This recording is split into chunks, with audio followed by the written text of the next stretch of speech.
Hoy tenemos la bendición de presentar una de estas inspiradoras conferencias titulada El Sutra Surangama, los estados demoníacos de la forma y sentimiento skandhas, parte 1 de 9 en Entre Maestra y Discípulos, impartida en inglés el 26 de diciembre del 2018 en Taiwán, también conocida como Formosa.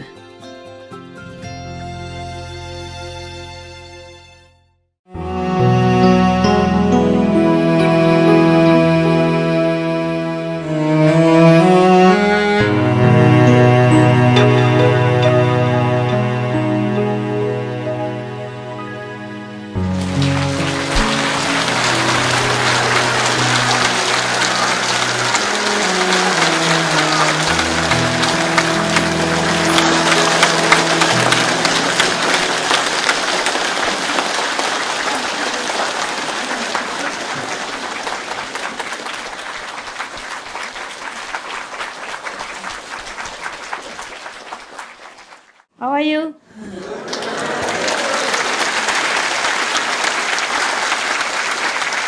Đại gia hảo. Wie geht's? ¿Cómo está? Yeah, that's all I know. Russian, I don't know. How to say how are you in Russian?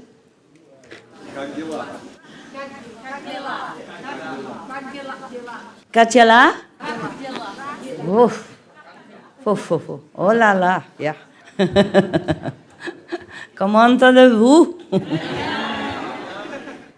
Yeah, I'm trying to be modernized, master. High heel, lipsticks, hats, sha.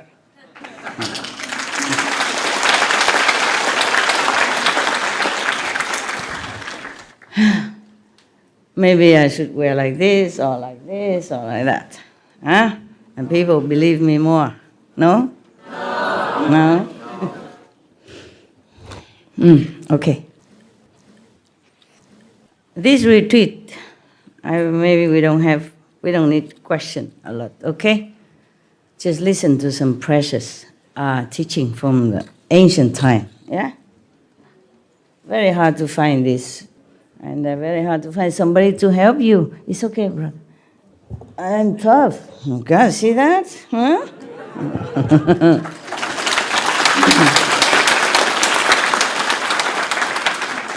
Yeah. You know, I mean, maybe better you become a nun, a monk, so life more simple. You know, 2 or 3 pair of clothes, nothing else. A blanket, maybe. Every time I have to move somewhere to talk, a lot of luggage. I thought I'd escape from that kind of life. Even when I was married, I don't have that many luggage. Now come to think about it, I was married, my life is more simple than now. Yeah. I don't know why. Can you tell me? The Indian? Now you are Supreme Master. Oh, yo. Scary name. Too many children. Huh? Too many children. Too many children? Yeah, okay. That's just about it. No, it's just, I don't know why I have to do this, really. Yeah, I don't know why I have to do this. I just have to. I check with heaven all the time. Can I be more simple now? I'm older already, you know? No, be your usual self. What mean usual self? When I was a lay person, I have more simple life. When I was a lay person, it's even more simple. Yeah. I wear nice clothes, but don't have to have so many clothes. I'm a model for my own brand, and model for jewelry, and model for, I don't know, whatever. Yeah, a lot of work, different roles to play in one person. Wow. Your master, impossible. Yeah. I don't understand why the monks and nuns come see me. Yeah? Because I don't look like any of the holy people, right? Now, maybe you guy is different. You like fashion model, okay, you come see me, but I don't know what they want to look for here. Huh? I don't look like any. They step out of the temple. I step out from the cave, yes, but not from any temple. Don't look the same. Okay, leave it like that. It's good. Let them be a little bit separate. Good. Stay away from them, okay? Accept you come with respect in case you want to help them or do something, but not to overdo it, okay? They are independent. They're used to it. Take care of themselves. Except when they don't know where, then you may show them, okay? But don't stick around and don't make their life uncomfortable, okay? They are monks and nuns. They're very polite. All right, then. So we continue with our Buddha job, Buddha business. There were 10 kind of samadhic state when you are cultivating the Tao, yeah, the Tao or the truth or the Dharma or the real teaching, the same, okay? Taoism, they call it the Tao. Christian, they call it the Word. Okay, you cultivate the Word of God, yeah? In Buddhism, they call it the way, the path, the truth, the Dharma, etc. Similar in other religions, they call what we're doing like jhana, like Chan, Zen, okay? So when you practice the Tao or the truth or the Dharma, the way, you will encounter 10 kind of samadhic experience from inside, yes. And then you may mistaken these for some ultimate enlightenment. And thus, some of the demons who are correspondent to your state of mind or samadhic experience at that time, they may enter you. They might be around you. And then they will mislead you, make you think that you already attained the complete Tao or the complete enlightenment, but not yet. So the Buddha has warned his monks at those times. This is a 10 state of mind, okay? Right. So yesterday I have told you already the first one. When I read these stages, you probably will identify yourself in some of them or one of them. Yeah, so pay attention, We should really thank the past masters, monks and nuns and scholars who have taken time to record the Buddha's teaching after the master's nirvana. And also for the past and present persons, lay or monks or nuns who have really dedicated themselves, sacrificed their time and precious health or under any difficult situation to translate this so that I can read it to you. And we have to thank them. And may they be blessed forever by all the Buddhas, past, present, and future. May their merit be immense. May they be liberated forever. Thank you.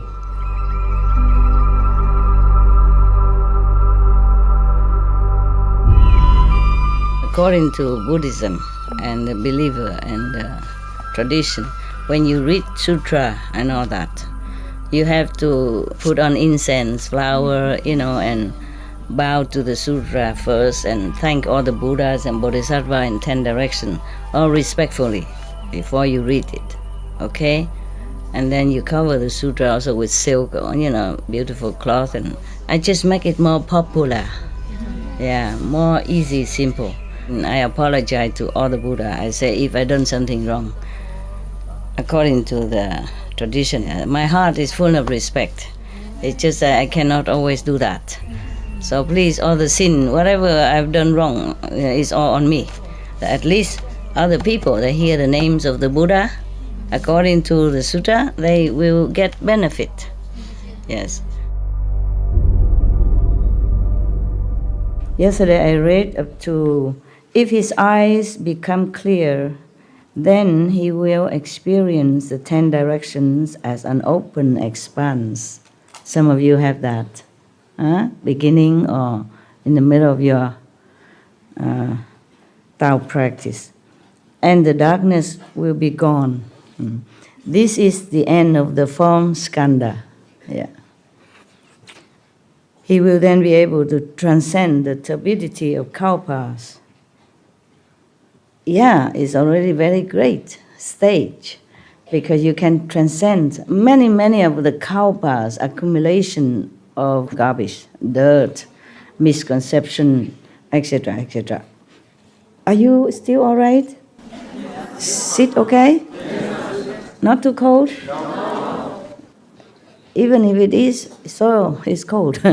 What to do? I told you your master don't have any house. This is new and we already have some kind. You see, look, I did that today, huh? And that today. Beautiful, beautiful, master. Okay. Listen, I wish really to be a monk like a Buddha, yeah? Being a Buddha is good. Normally, I do not care to be Buddha or not Buddha. I told you I can be any level as long as my power is not taken away, so I can continue to help the world. Today, I really wanted to be like a Buddha, be a Buddha. Then the people will put gold on the ground just for him to walk on. Even his room is called the fragrant room. It's full of all kind of incense or some fragrant flowers, perfume. They call it perfume room. There's a Buddha's room. My room I have to clean many days because it smells terribly. I changed already anyway. Even then I was comfortable. Imagine, attachment. Yeah, because it's the first one that I moved in when I came here. And it has aircon, I told you already. If you want cold, you just push a button. You want heat, another button. Oh, comfy, comfy. I didn't even want to move, even from the smelly room. Long time nobody stays, so it's been smelly, yeah? So, yeah, this is us. The one in the physical body is always attaching to something. Huh? Do something. The only difference between us and the ordinary people outside is that we know when we are attached. And we chop. Yeah, we are no better than anyone. The only difference is that we can chop, control it, cut it. Yeah? Similar to the reverend monks and nuns. They know when they are influenced by outside or by their own skandhas, yeah? Their own body. They just cut. It's not easy, of course, sometimes, but you get used to it. If you're determined to be something, do something, then your goal is more important than whatever besides you, huh? Yeah, that's what it is. I also like comfort. I don't tell you that I don't care about anything. It's not true. It's not true. I like cave and small hut because then I don't have to depend on other people to clean. And everything is at my fingertip. The reason I also like that small little smelly room because they put everything there already. So I don't have to go anywhere to look. And the bathroom is just next to the sofa. I don't have to even walk. I just roll down the sofa and and take care of that business. Very comfortable when you're busy and you're getting old or so. Yeah, even a little smelly room, you like it because it's the first one you get and then you're comfortable in it. Yeah, and when after you working hard or you meditate, you're just so happy just to have somewhere. Comfortable, warm or secure, you know? Yeah, but I moved because it's not for me, okay? That place is not for me. So I moved to the empty Zealand Stars, huh? Gazillion Stars hotel room. Yeah, richer, many stars. I don't know why I tell you this. Gosh.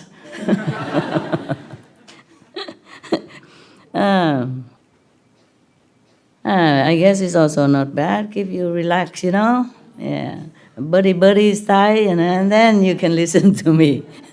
You don't feel too scared. Supreme Master. Okay. And then the person, after he transcends the turbidity of many kalpas. After that, he contemplates the cause of the form of skandha. Then he sees that false thoughts of solidity are his source. Yeah. After that, he knows that whatever we think, the false thinking, meaning instead of thinking of the Buddha, want to be one with God, or want to practice until you really get all enlightenment so you can help others, you think it of something else. And then whatever you think, it might solidify itself into a form or into a vision for you, okay? And even stronger, or repeatedly, like most of the humans thinking, or other beings thinking, then it solidifies into like a form of humans, mountains, rivers, trees, people, animals, etc. So after he passed this first stage, he will realize that everything comes from your false thinking. So Ananda, at this point, the person will investigate intently. Then he will see wondrous brightness, even. And he see that wondrous brightness and the four elements will no longer function together. And soon the body will be able to transcend obstructions. This state is called the pure brightness, merging into the environment. Yesterday we were up to here, okay? Yes. After you already realize that everything just comes from false thinking of the mind, then your body, your elements will be separated from the light, and then the brightness will shine. Then you will see the light, okay? Temporarily, just like at the time of initiation, you have never seen light before.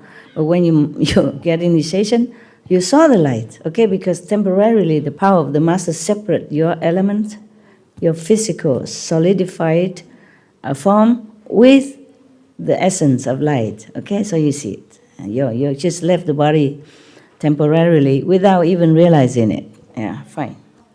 Because if the master yank your soul or your essence out immediately from your body, then you die, or you'll be too shocked. Okay? Very gentle. Gentle. So you don't realize the soul has just left the body, so you can merge with the light.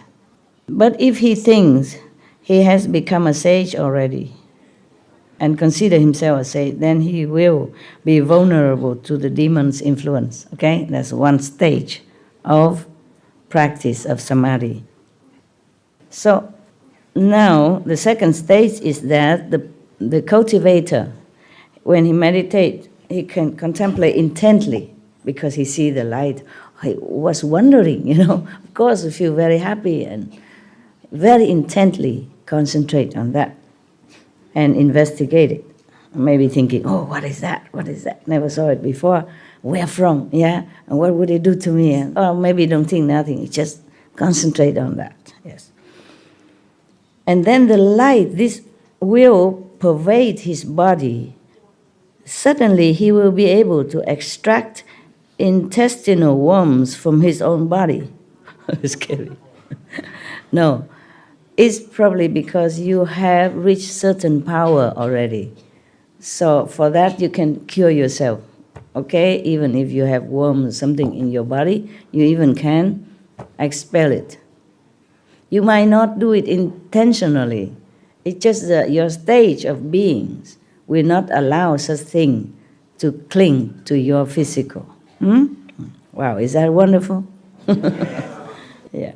Well, for you now it's not much, because if you have worm, you just go to doctor, take a few pills, gone. No need to meditate a lot. That's why lazy, don't meditate a lot. In the old time, yeah, this is a big deal thing. Big deal thing. Yeah. In the old time, not everyone, or not every monk, or not every cultivator stay in the city. Yeah? If you stay in the capital or the city, it's easier for you to go to the doctor, and cure yourself. But if you live in the mountain far away, like many Indian yogi, they live in Himalaya, in the Gomukh region, which is the real source of the Ganges River, very far away. They hardly have contact with any person, except maybe sometimes some people bring supply, or he come down, get them supply, and come back up. Just walking. There's no path there even. You just have to figure yourself where to go. Because the snow cover everything, you don't know where is the street. Very difficult. Sometimes you fall down in the pit. Yeah. That's why when I came back from the source of the Ganges, people prostrate to me. I didn't even say anything. They talk to each other, the Indian people. They think I'm a saint because I survived and come back. And they prostrate to me. I was scared, I run away. I said, oh, what is that? Because I'm an old man, with long and white hair already, and prostrate to you. Wouldn't you be scared? Yeah. I just got up and run away. I said, no, what is that? So now, even he has been able to do that, yet his body will remain intact and unharmed. Of course, it's all done through magical power. Yeah. This state, actually, some people who practice white magic, they could also do something similar to that. Maybe in a lower level, but can do. Even in Vietnam or China, some of the magician, powerful one, they could just touch some of your ailments, ailing area of your body, and they extract things out. Yeah, sometimes they just take things like some hair from your stomach out. Somebody put a bunch of hair inside by magic, and another higher magician come and take it out, and you can see it's still bubbling and steaming hot. Yeah, they take it out just like that. No operation, nothing. Of course, nowadays we don't have so many of those wonder workers anymore, but we still have some in Vietnam, for example. Yeah, China also perhaps, or maybe Tibet. Yeah, or those Asian countries, they still continue to practice this kind of tradition, but hard to find. Hard to find because the old master don't always accept any of the disciples. He has to see which one is worthy for him to transfer all of his knowledge and power to that person to succeed him. Very difficult to find. It's just like difficult to find enlightened master. It's the same. Maybe less difficult, but it's not like common thing. Oh, it is scary, it's something very scary. But that magic power rely on some external force. Like you have to have this magician master to come and draw it out for you. Because sometimes people are ill for nothing. I don't know, some enemy has hired some black magician to harm him, and then he fall ill for nothing. He don't know why, no doctor can cure him. Doctor don't understand what, especially in those older times, they don't even have X-ray, yeah? Nowadays it's easier. Ultrasound, X-ray can find out something, perhaps, and then operate and take out, yeah? But in the old time, no. You rely on shaman, or birth doctor, on magician to help you. But this practitioner, because of his intense power in samadhi, he could do that by himself without having to touch himself or operate in himself, nothing, not even intentionally. It just happened, okay? It's just like the more you practice, the healthier you become. If you really practice well and intensely and sincerely, you will not encounter much difficulty in your life. And even if you do, the master power and your own meditational power will help to ease it off. Yeah, easier.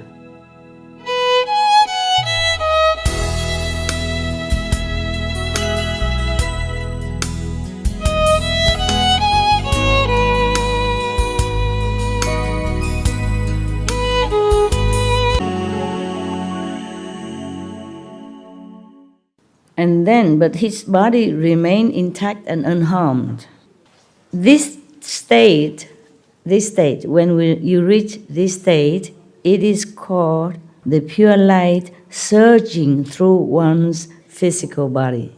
even searching through your physical body as well. Not just in front of you, but it does search through, not search, searching, running through, and strongly. So they call it searching through, the light searching through your physical body. That's why worm or whatever, insect, whatever, bacteria cannot bear. They'll just be destroyed, gone. Maybe incinerated by that light. Yeah, when you just see the light in front of you, maybe it's different. But when in that second state, the light already infused your whole body, running through the whole body, then nothing can withstand it. Only the good things remain. Only the elation. That's why you feel good. Yeah? When you see the light like that, when you meditate, you see the light, you feel so blissful and light, as if you don't have any body anymore. Yes, because all the bad elements has been cleansed out. And you feel pure again like a child. Yeah. So you feel so good. Yeah. Even if you still can be able to walk after, you feel like you're walking on clouds. You have nothing. Yeah, you know that, huh? Some of you know that. Yeah, it's cool like that. It is a temporary state in the course of intense practice. Even then, mark it. It's just a temporary state of enlightenment. It's not like not enlightenment. It is enlightenment. It's just not yet. It's just the beginners. And you already cleanse yourself of all the attached karmic retribution from your body in the form of worm, insect, bacteria, whatever that attached to your body. And does not indicate sagehood. Yeah. If he does not think he has become a sage, then this will be a good state for him. Of course, you progress. Yeah, good. If you don't think you are a saint. Insane, maybe. Yeah, because you will feel too happy. If people see you dancing happy, smiling all the time, all by yourself and singing Buddha's prayer, God's prayer, people will think, oh, this guy cuckoo. He talked to himself, he's happy, dancing all alone with no reason. Yeah? Maybe hugging other people and all that. Try not to, okay? This world they are not used to with this kind of ecstatic state of mind and like unconditional, love. It's just too carefree. You might even take off your clothes dancing alone, Possible. No, possible. It's nothing to laugh at. Because you couldn't care less, You just don't feel like you're taking off clothes or anything. It's just natural, okay? That you don't feel like being confined to anything anymore, yeah? It's just simple, just like that. You're like a kid. If you don't want to wear clothes, you just take it off, you think nothing. Only when we grow up that we become a little bit truly judgmental, yeah? And then wear this clothes, that clothes, and if you don't, then woe to you. The police will try to wear something on you. If you don't wear clothes, the police will wear something for you, right? Yeah, that's the problem with our world. But when a kid don't wear nothing, when a little kid don't wear, no police will come and put chain on him or her, right? Just when we grow up, what's the difference? When you are a kid, as a boy, maybe just smaller in everything size, but it's still, you don't wear clothes. So why is it when you grow bigger, you wear no clothes, and then you have problem? Huh? St. Francis, when he was still a monk, he's a monk. Sometimes he see people have no clothes outside, he just take off everything, give it to him, and then walk home like that. And all the monks go him, this is indecent, this is very bad boy, why you do this? He said, I didn't know it's a bad thing to do. It's just somebody has no clothes. Some poor people cold and have no clothes, so I give it to him. We monks supposed to give, no? So innocently. Yeah, because he was in such a state of mind that he don't think too much. That's why sometimes he lifted himself up. His body went up to the top of the church, Yeah, it's not because he wanted. Just sometimes he in that state of mind, okay? Also maybe he has attained some of this power that he can levitate without even wanting. I told you in some other time, Sunday, I could do all that. Just I had to exchange it to be here. I exchange everything. Sit in front of you, it's just a normal human, very helpless. Yeah, maybe I have some wisdom. Power, everything you see is only from inside. Cannot show it to the world, what I have. Jesus, I guess, if he did not cure the dead, if he did not bring the dead back to life and cure the blind and heal the sick, all that, so obviously, probably he would have lived longer. These kind of things are the heavier interference with karma. Okay? Physically, in the external world, you don't use this. Of course, the magician and all that, they do this, but they are different, okay? They will come back again, so nobody cares. The Maya don't run after them. But if a master who came down here already signed contract to relinquish everything and don't show his power in this world and do that, then he will have to pay. You have to pay. If you save one life, you have to pay with your life. It's like anyone else. Yeah, it's a very sad thing, but but everybody liked it that way at that time. Even his mother forced him to do the magic trick again, make water into wine. And Jesus did not want it. He even said, "Why, mother? Why did you force me to do this?" Mother wanted to show off. And maybe some people expect him to cure their sickness, yeah?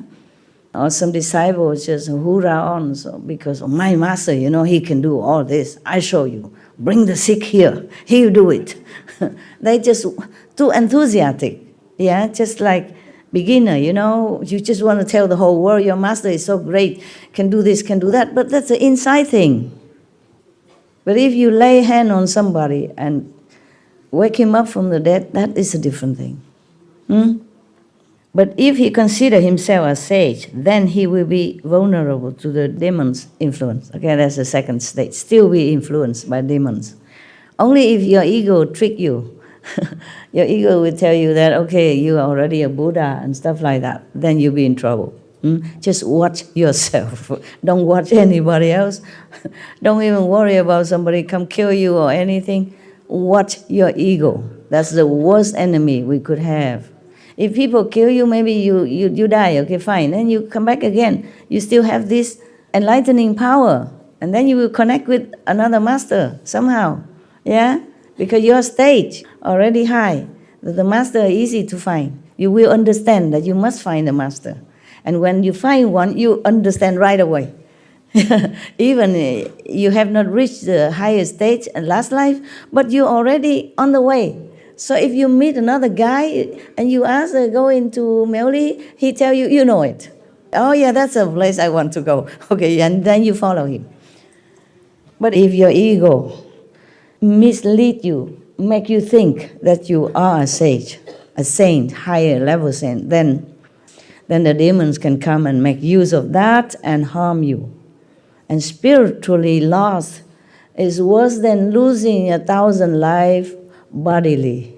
Very difficult to find that again. Very difficult to find a master already. If you lose your spiritual power, it's even worse. Then you cannot find another master. Because you will be so blurred now.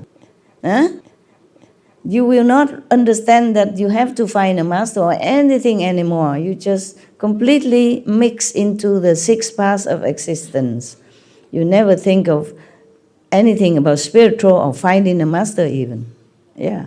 You completely forget your purpose to be born as human. Yeah.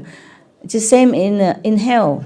I told you I don't want you to go to hell. You will not remember. You don't know your master's name. You don't know anyone that you can call upon to help. At that time, because you're doomed already. Okay? Finished. Now, this is a third stage. Okay? The Buddha described further.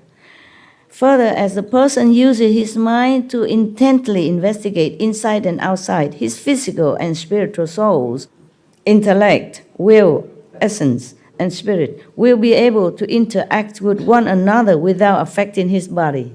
Wow, this is another wondrous state. They will take turns as hosts and guests. Then he may suddenly hear the Dhamma being spoken in space. Some of Buddha's disciples at that time heard those things. Maybe some of you also hear it, While you meditate, you just hear some preaching of the truth somewhere, It's not like from the microphone, from your record player, video, nothing. You sit in an empty forest and then you hear the Dharma preaching. Maybe from Buddha, maybe from Master, maybe from other Master, maybe from Jesus, etc., etc. Huh? This is a wonderful state also. Or perhaps he will hear esoteric truths being pronounced simultaneously throughout the 10 directions. This state is called the essence and souls alternately separating and uniting, and the planting of good seeds. That is the third state. It's a long state. It is a temporary state and does not indicate sagehood. Sagehood not necessarily mean Buddhahood, okay? Maybe Bodhisattva, a stage lower, but still a saintly, a sage. Yeah? Okay. So if he does not think he has become a sage, then this will be a good state. Yeah, one step up the ladder. But if he considers himself a sage, then he will be vulnerable to the demon's influence, as usual above. Okay, next state. I'm trying to keep my calendar intact, okay? I read only today, I behave. Further, when the person's mind becomes, really, you want me just to read out? Just to read? Huh? No? Comment? Your calendar is my favorite part. Calendar. Okay. Thank you, my love. Okay. Just a blah on, huh? Actually, I'm telling you, just entertaining you. I don't know how much you understand and how much you believe and how much you will practice. I saw evidence everywhere. Yeah? Many small things I teach, you guys don't keep. I don't mean the precepts. Something about the environments, for example, yeah? So if you listen and understand, then I'm very happy for you. If you don't, well, business as usual, okay? I don't expect much from you in this time of Dharma ending age. And the Buddha is far away already, okay? This is a small thing. For example, I say you don't use toilet paper, okay? You use the water and soap, light detergent, organic and non-toxin detergent to wash yourself. I don't see that in some of the disciples' house. And they built me a little room somewhere in where I used to be before. My first place is in the mountain. We didn't have a lot of money, just buy a piece of land and then put up tent to stay. And that was a long time ago. And then they built a little place there for me, but the bathroom, the toilet, don't have this extra spray. With that spray, you can clean the residue inside under the toilet seat. It's make your house cleaner. Don't have. Lucky I knew. I know my disciples. I have my own. You can bring a bottle or something like that. But it's not the same. It's not as convenient and as good cleaning like a spray attached to your toilet. You understand? A small spray, long like this, and a small head. Not like a shower head, but smaller, like very little. You spray around it. Also clean yourself. Perfect. Good for environment. Save a lot of trees. Because sometimes they don't just use a dead tree. They don't have enough time to wait for the tree to die to use it. They just use any trees. Imagine, we're billions of people. Everybody uses a little bit of paper every day. Imagine how many trees have died, flushed down the toilet. how much work has gone to that job, how much pollution for the planet. Because these paper, they use bleach to make it white, so it look it more clean, yeah? But the bleach, you go where, you know, right?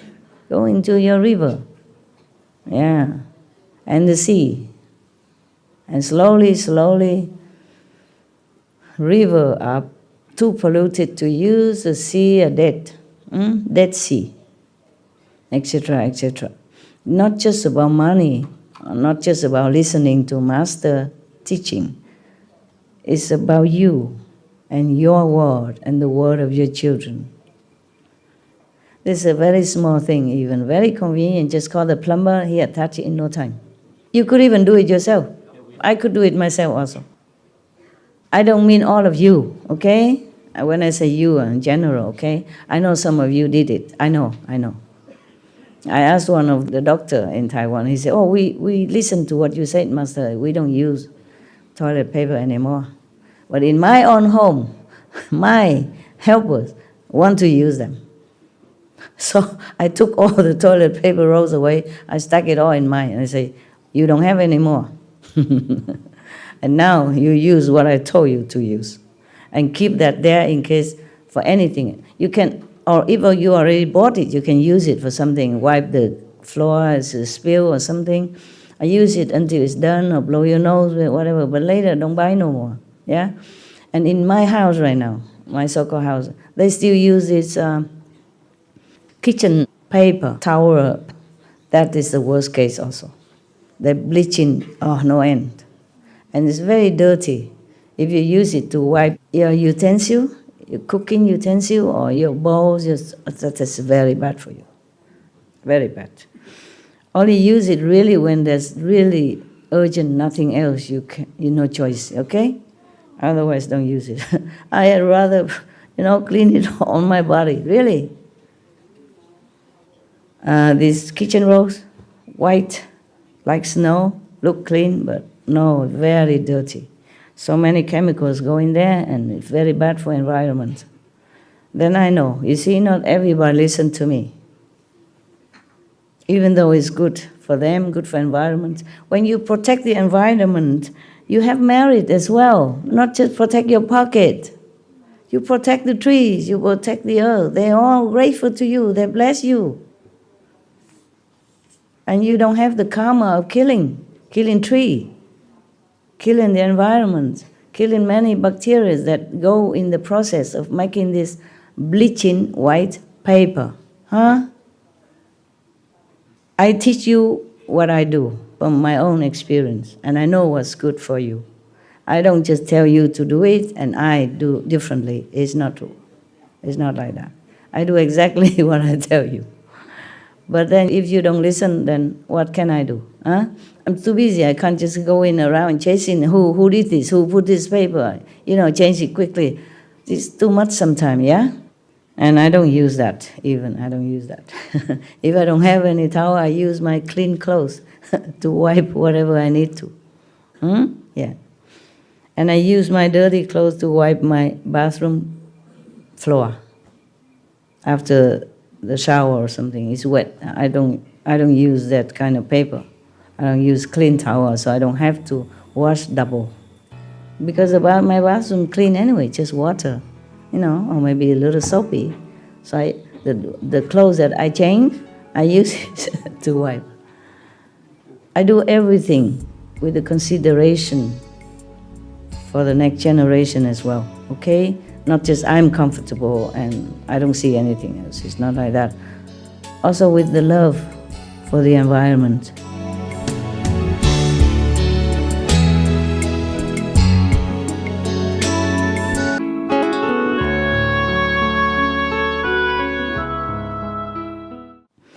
Now, and the next one, the fourth level. Further, when the person's mind becomes clear, unveiled, bright and penetrating, an internal light will shine forth and turn everything in the 10 directions into the color of Jambu River gold. All the various species of beings will be transformed into Tathagatas, mean Buddha. Yeah. When he is in the fourth stage, he will see everything as a Buddha, and all the things will turn into beautiful, like shimmering gold, silver, maybe diamond, crystal, lapis lazuli, whatever. It's all precious, beautiful, and all the living beings inherently already have Buddha nature. Just in his vision, all turn into Buddha. Isn't that wonderful? Some of you saw that, I know, okay? Some of you saw that. I mean, your brother and sister, the whole world, yeah? Some of you see, from the first stage I mentioned to the fourth stage, I know you have seen some of you seen it. She's laughing, she's smiling, so happy. Where are you now, the fourth or the second? Yeah, it's good. So, suddenly he will see Varochana Buddha seated upon a platform of celestial light, surrounded by 1,000 Buddhas who simultaneously appear upon lotus blossoms in 100 million lands. Wow, how far can you see? Yeah, 100 million lands, you can see all that when your wisdom eye open and you enter the fourth state of samadhi. Yeah. This state is called the mind and soul being instilled with spiritual awareness. Wonderful, hey? Any of you saw that? Sometimes? Sometimes you tell me, right? Remember in some spiritual gathering, you have seen some of that? Wonderful. Shortly? Not too long. Uh-huh. Not for too long. Of course. Very, Split in second. Thai, Yeah. it seems a lot. Okay, Long. understand. Yes. That's already very lucky. Yeah. Because our mind cannot hold the inside concentration that long, that's why. We're too distracted all our lives. Everything cling onto us and don't make us clear and pure. And if I want to go back, it's hard. I cannot do it. But I wait. Sometimes I wait. And it happens. Good. Yeah. Congratulations. But if you think you are safe, then the Buddha will say you'll be demon, you'll be under influence. Good, better not. Yes. But at that stage, anyone who has even just a glimpse of this state, we feel so good. Feel like he's already knowing everything. Yeah, that's why the ego might be able to trick you. All right. When he has investigated to the point of clarity, the light of his mind will shine upon all worlds. All worlds. Not just one word, two words, a million words, but all worlds. Oh, imagine that. Imagine how you feel. This is a temporary state and does not indicate sagehood. Wow, you see all worlds already illuminated within your mind and still nothing. You're still nothing yet. Yeah. If he does not think he has become a sage, then this will be a good state. But if he considers himself a sage, you know the rest, okay? Then he will be under demonic, what? Influence. God, did you listen? Or you just look at my head? This is just to get your attention, okay? Yeah. Because we like color, huh? We like beautiful looking. So this is, in this Dharma age, okay? It's good for you to have something to hold on to, to pay your attention to, okay? Then maybe at least you see me, you see my eyes, you remember my face, and when you die, you won't forget. Okay? Even if you meditate so well every day, it's still okay if you don't forget your master face. Right. The next one. Further, as the person uses his mind to investigate this clear discernment until the pure light no longer disperses, that is when he's very stationary in his gaze inside, focus inside, when his attention never go anywhere else, then the light stay. Not flashing, not disappearing, but stay. No longer disperses, just stay. Wow. He will certainly be able to see various things appear in a dark room at night, just as if it were daytime. Even dark room, no light, nothing. But you see everything inside. Yeah. You see things appearing, okay? While the objects that were already in the room do not disappear. Yeah. This state is called refining the mind and purifying the vision until one is able to see in the dark. It is a temporary state and does not indicate sage hurt. If he does not think he has become a sage, then this will be a good state, but if he considers himself then a vulnerable demon influence. Got that? Okay. I just show you that I can read fast, not that I cannot. I can read very fast. I train myself because I have so many documents, so many things to check every day.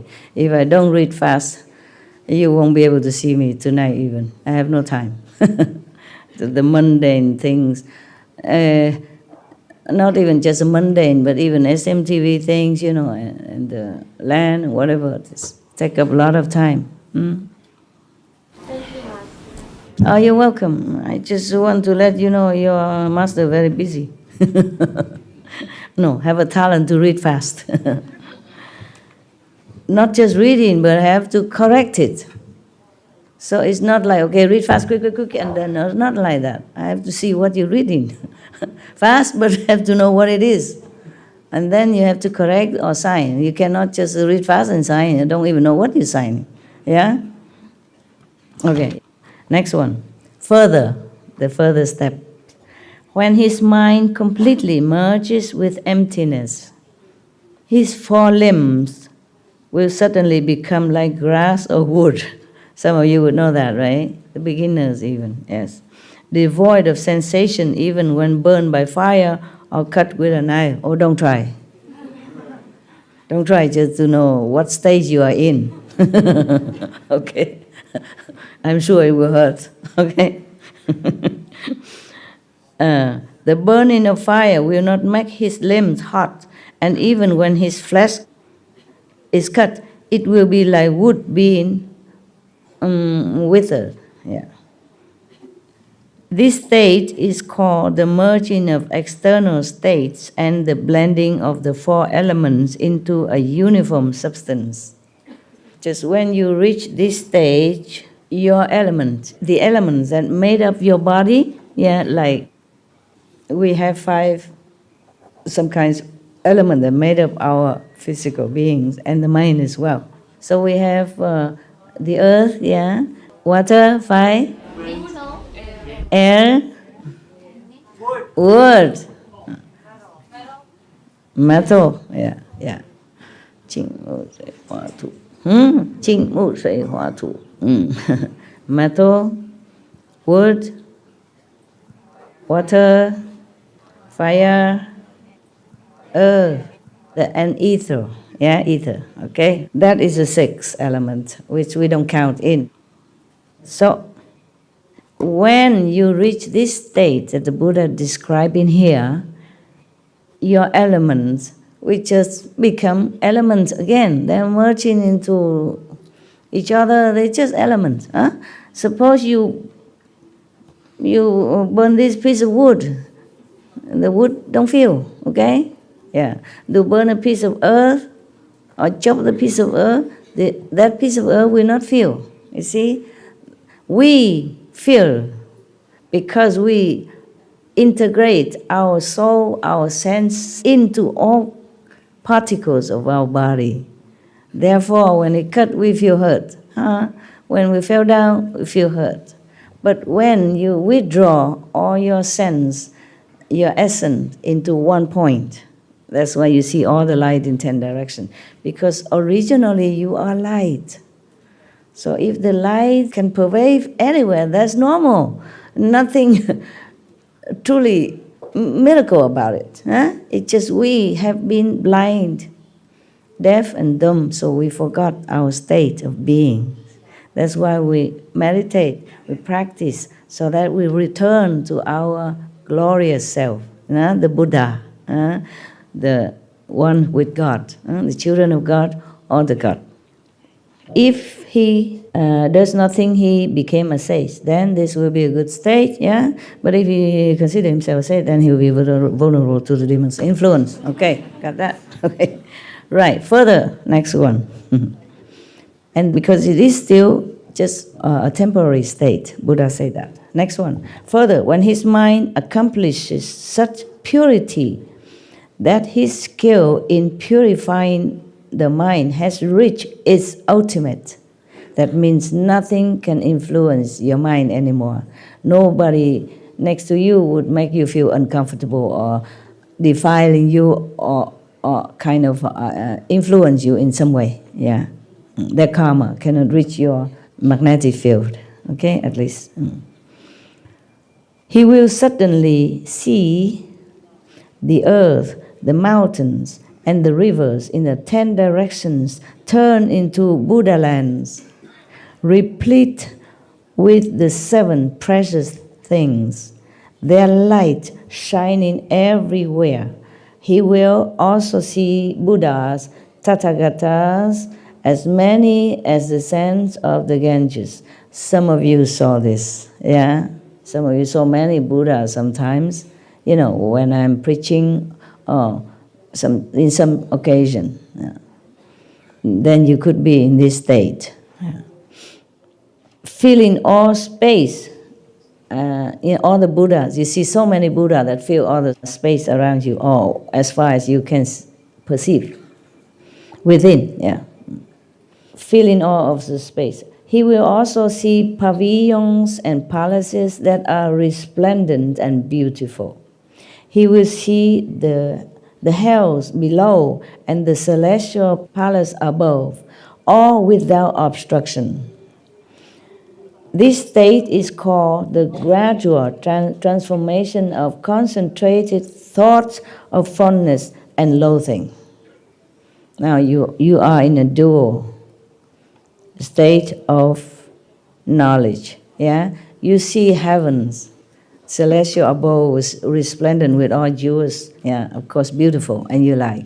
And you also see hells, where suffering, filth, painful things are going on. So there are two states. Yeah, something you like, something you loathe.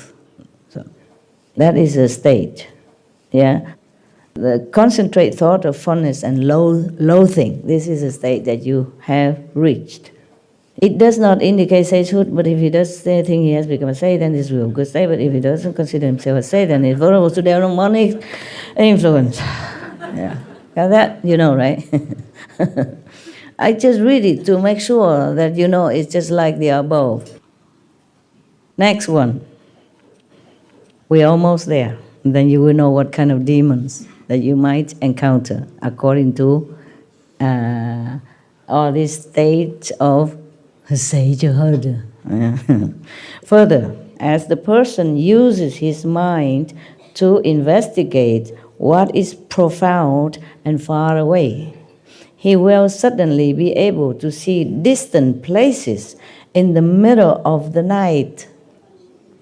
He will see city markets and community wells, streets and alleys, and relatives and friends, and he may hear their conversations.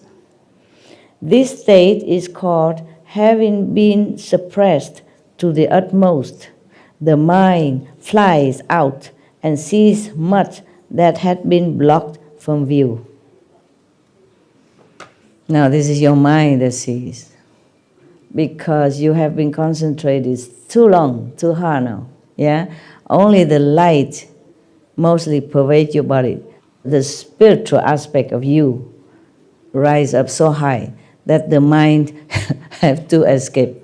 He cannot bear the pressure.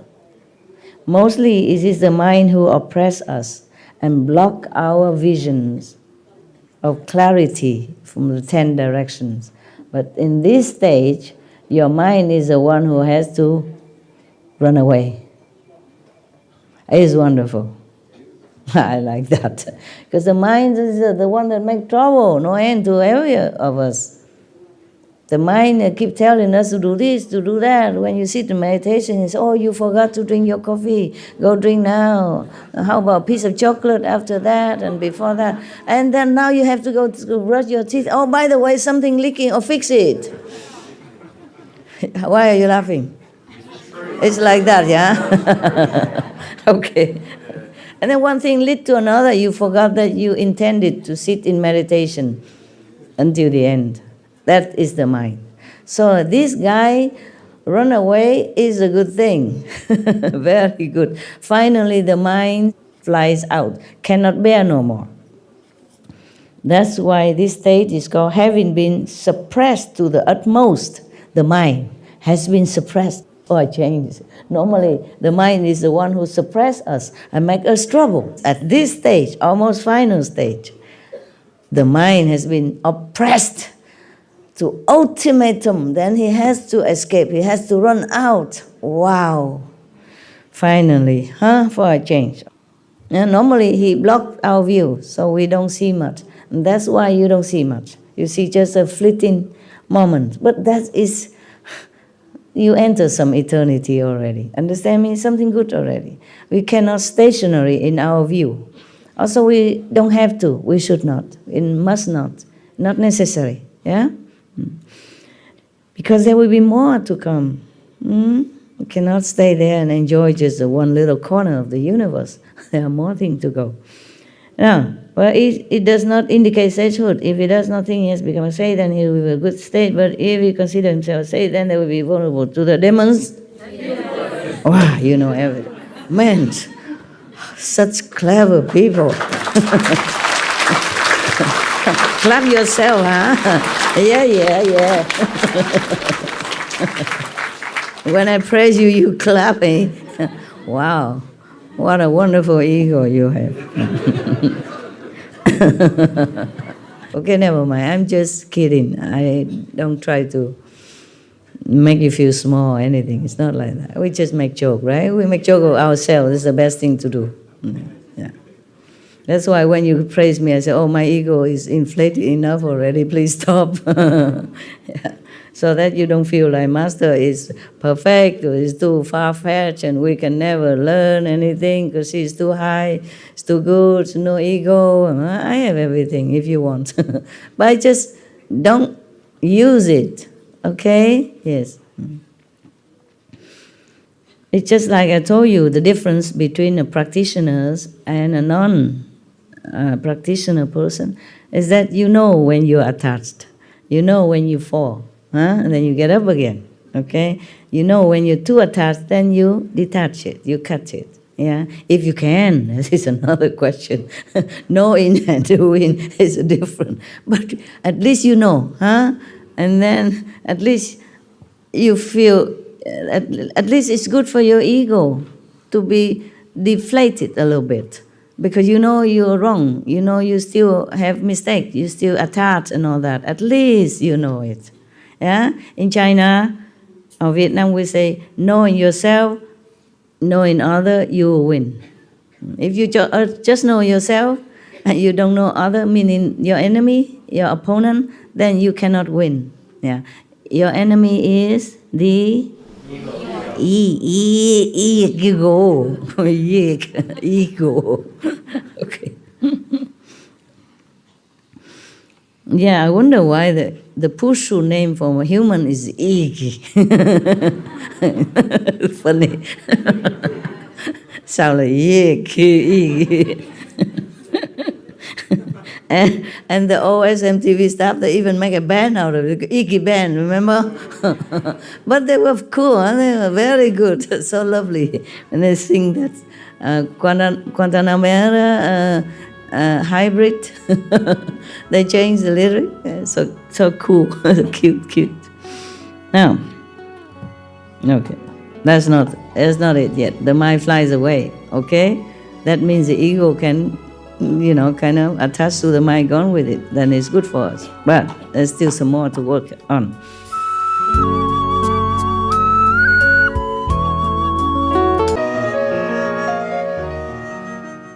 Any question? Yeah. Earlier when you told me that on a level that my doubt was good, and I wanted to tell you that that's why my doubt is comforted, because I don't feel dogma. You know, I was a seeker for my whole life. I went through many different religions and through many different churches, and the thing that always pushed me away the most was not feeling like I could ask questions, not feeling like I could think for myself and wonder, and and when you said that to me, and also it's not the first time you've said similar things in your books and your other lectures, and those are the things that drew me to you the most and made me feel the most comfortable. When the doubting mind speaks, it's that kind of answer that makes me feel like I really belong here as part of your family, and I just wanted to again express my appreciation for that. Okay. So thank you. Good for you. Good for you. Yes. Your doubt is truly sincere, not like to provoke me or to put me down or degrade in me or anything. That's why I feel good about your doubt. Yeah. If somebody else have different doubts, like trying to make himself look smart in front of me, and like put me down in front of other people and all that, which is no good for him. Karma, bad. Then I would scold him instead of welcoming like you. Doubts and doubts are different, okay? You are doubting whether or not I teach you the right thing or not, whether or not you follow the right person, because you sincerely want to really find a master, find a way to be liberated. That is different. The spiritual doubt is always welcome. It's very healthy. Not personal attack. That is different. Okay? Why are you crying again? Because you inspire me and make me feel so right. Yeah? It's a good crying. It's good. All right, good. Thank you. Can cry because you're touched, yeah? Yeah, touched. That's the word. Thank you. You feel like you're correct. Yeah, it's good. That is a different doubt. And it's a different from slander or trying to look cool in front of others and like putting your master down, personal attack. That's different. But this is spiritual doubt. It's your birthright. And you must doubt. You must doubt until you really completely prove it. That what you are doing, what the path you're following is correct for you, because you have only this chance. If you follow the wrong master, you must know it. Then you have to quit. You still have a chance to go find another master. You must doubt. Your time is precious. Your life is yours. You can't afford to just kowtow to anybody and okay, do whatever he said. And it's your life. It's very important. It's your precious life, your valuable time. You must doubt until you resolve it. Okay? If no doubt, then you can never understand you follow the true or not true. Yeah? You must have doubt. You must have enough intelligence and wisdom to discern this. Otherwise, you can never put your whole heart into what you're following, the teaching. So it's just different from degrading or slandering, the ego stuff. Yeah, it's different. All right, good. I'm proud of you. Here, have an apple juice as a reward. Yeah. Yeah. Master, if it's possible to you, change the rule of the Maya. Change the rule of the Maya in this world. Because many masters coming, save some souls, but I think they cannot change the rules of the Maya. If it's possible to you, Master, change those the rules? I don't know. I think so, because I have not tried. I don't know yet. I'm just fighting. I don't know if it can change. But at least we have something good. We have peace, many peace nowadays. It's just newly peace in Yemen, yeah? Yeah. We have peace, one piece after another these days. I'm happy, yeah? Okay? And you are vegans, yeah, at least how many lives, suffering saved, okay? At least that. And furthermore, I cannot promise. I also don't know if I'm big shot or anything. I try. I'm just angry with Maya, and I argue with him all the time. Yeah. Yeah. And I don't think he can beat me in arguments because I'm right. Yeah. We know, Master. I'm not like arrogant or anything. What I mean is, what I say is logical. How can anybody put somebody in hell to suffer relentlessly just because he mistaken that he's a Buddha? He didn't do anything on purpose. Yeah. It's just a Maya influenced him, and he has never had such a blissful state before in his life or any other life. Yeah. Somehow he's lucky enough to reach there. So if he mistakenly thinking he's a Buddha or he has reached God, is it no sin? Is there? No. Unless he misleads somebody else doing something bad, like advocating for lust or steal or greed, then it's no good, of course. But the other state before that, they do nothing wrong, for example, then still go to hell. That is nonsense. That is a blind revenge. It's nothing good. So I don't know if I can change completely the rules, yeah? Because maybe I don't have enough support from humans. Yeah? If people believe what I'm saying, then I have more support. But not all of them do. Some of them even not just reject, but slander and making more trouble for me. And the Maya say, you see? Nobody have respect for your view. Just like Buddha say, I can live forever. Ananda say nothing. His foremost closest associate, disciple, every day with him. And many lifetime also, not just this lifetime. The Buddha always with Ananda. Even when he was animals, or just a normal merchant or something, Ananda always nearby, do something with him. Yeah. Even one time, Ananda was a king, and the Buddha was an elephant, and then that elephant also will come to Ananda, for example. They're always together. Even then, he had not awakened enough to say, Buddha, then please stay. Yeah. And then the Maya comes, see, nobody wants you. Even your foremost disciple, he did not express his desire to want you be here. Maybe because he doesn't want to continue to be your attendant and serving you forever. Maya, talk anything. Maya can lie even. Oh, I scold him endlessly. You have no idea. I scold him a lot. I say, you liar. Yeah, he tried to make trouble. Tell me lies. A lot of lies. And sometimes using the name of some heavenly being to tell me stuff. But I know. I scold him a lot all the time. I say, this is really petty. This is below even Maya's dignity. And don't do this again. In my eyes, you are just worse than dust because you tell lies. Yeah. Yeah, there's no end to this Maya stuff. Yeah. I don't know why he had to resort to lying to me. Yeah. Okay. Any more questions? Okay. Tell me. La maestra dijo que necesitaba soporte para que quizás pueda cambiar las reglas del Maya. Entonces quiero preguntar a la maestra si quizás no tenga tanto soporte, pero con algunas almas sinceras es suficiente como para que la maestra pueda cambiar las reglas del Maya por el bien de las futuras generaciones. He's asking if you don't have enough support of the humans to change the rules of the Maya, but if you have enough sincere, a few sincere supporters to support you. Do I have? Yes, Master. Look at Master. Yes, Master. If it's enough, si suficientes. Gracias. No sabe. I'm not sure. Okay. No seguro. No sé. Okay. Thank you. You're welcome. Of course I want that, yeah? But I'm not sure how is it going to be, okay?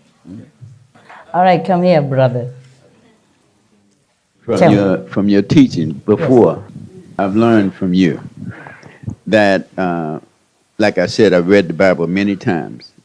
but I didn't fully grasp it. Yeah. digest the meaning of it.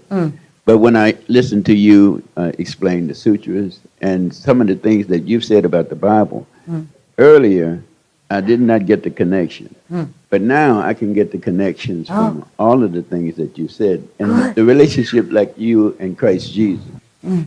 And people don't see the real connection that like you have. Yes, I do. Oh. For example, Jesus said that I'm going to prepare a place for you. He said that to his disciples. In my Father's house there are many abodes. Oh, yes. And so when you tell us that you're taking us to up above the fifth level, it's the same thing. You are preparing. I forgot he said that also, didn't he? Yes. It's the same thing. You're preparing a place for us. Oh, and yes, he did. And he said, where I will be, you will be with me always. Oh, yes, he did, right? And the same thing. So you we remember everything. I don't remember all this. Oh, yeah. And we know that we will always be with you. I remember now that I know that. It's just that it didn't occur to me. Just now when you told me, I remember I read those. And the same way you're fighting with Maya for us. Christ said the same thing. He told his disciples that he prayed for them. He interceded with them because they were weak. Yes. And so he had to protect them. They wanted to take them and sift them as with wheat. Yes. But he spared them, leave them alone, or give them some break, or give them some leeway. And so you're the same way with what you're saying to us now, that you don't like what's going on in this level of heaven, where you have to reap what you sow, because it's too tough. Yeah. Christ said the same thing. Yeah. That it's impossible for us. Impossible. The He way said I it's see. impossible. Yes. But God, with God, yes, all things are possible. It's right. That's right. If no God, we just don't. If not God's grace, we are doomed forever. And I seen the way that Christ got angry at all of the things that were going on when he went in the temple, and he was very angry. Yeah. And so I look at the comparison. Like, for example, Christ said he sent a comforter. Yeah. And so you're the comforter. Oh, you because sure? You are taking us up and you are helping us to get in place. I would like to, of course. I see all of the things, and it's just become amazing to me. And we're so happy that you're fighting for us. I'm happy too. Thank you. He makes it also more clear, right? Yeah. I did not remember all that. Yeah. Yeah, now that you tell me. I was also very hot-tempered when I was younger. I was just a newly nun, not nobody yet, okay? I went to a temple because there was a nun who lives there. One of your sisters have a mother who became a nun and stay at home there. And next to her home, there's a real temple. And then one of the nun is the abbess of that temple. That is no concern with her, yeah. So of course I went there to see them, just because your sister, your spiritual sister took me there, yeah, just to stay for a few days. I had no home then, there. And then in the morning I went out, I saw some men, he's all with short, no dressing. He went in front of the Buddha, like the Buddha statue is here, yeah? He stand right in front of the Buddha, not inside the altar place, but outside in the balcony, in front of Buddha, and he do this kind of, I don't know, indecent kind of exercise. He just exercise, of course. It's none of my business, but I was very angry. I go and scold him. I said, you get out. You cannot do this in front of the Buddha. You bad man, bad. You have to respect the Buddha. You can do this and that, like those grinding and whining, this kind of. And then in a short, I say, you come to the Buddha temple, you must wear clothes. You cannot do this. I scold him so loud. And they say, is it your temple? I say, I don't care whose temple. It's the Buddha's temple. And I used a stick. I had a stick to walk at that time. I say, you go before I beat you up.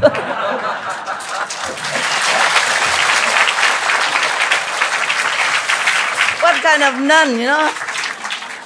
Not even 1.50 meters. Got a stick and the man is big because he exercise, you know, he's big and muscle. I say, you get out now before I beat you up. And I chase him out of there. Don't come back again, huh? Very bad temper. Oh. But I feel this is very disrespectful of him. There's so many places you can exercise, huh? You don't go in front of the Buddha altar, huh? And then this and that, with just a little short on you or nothing else.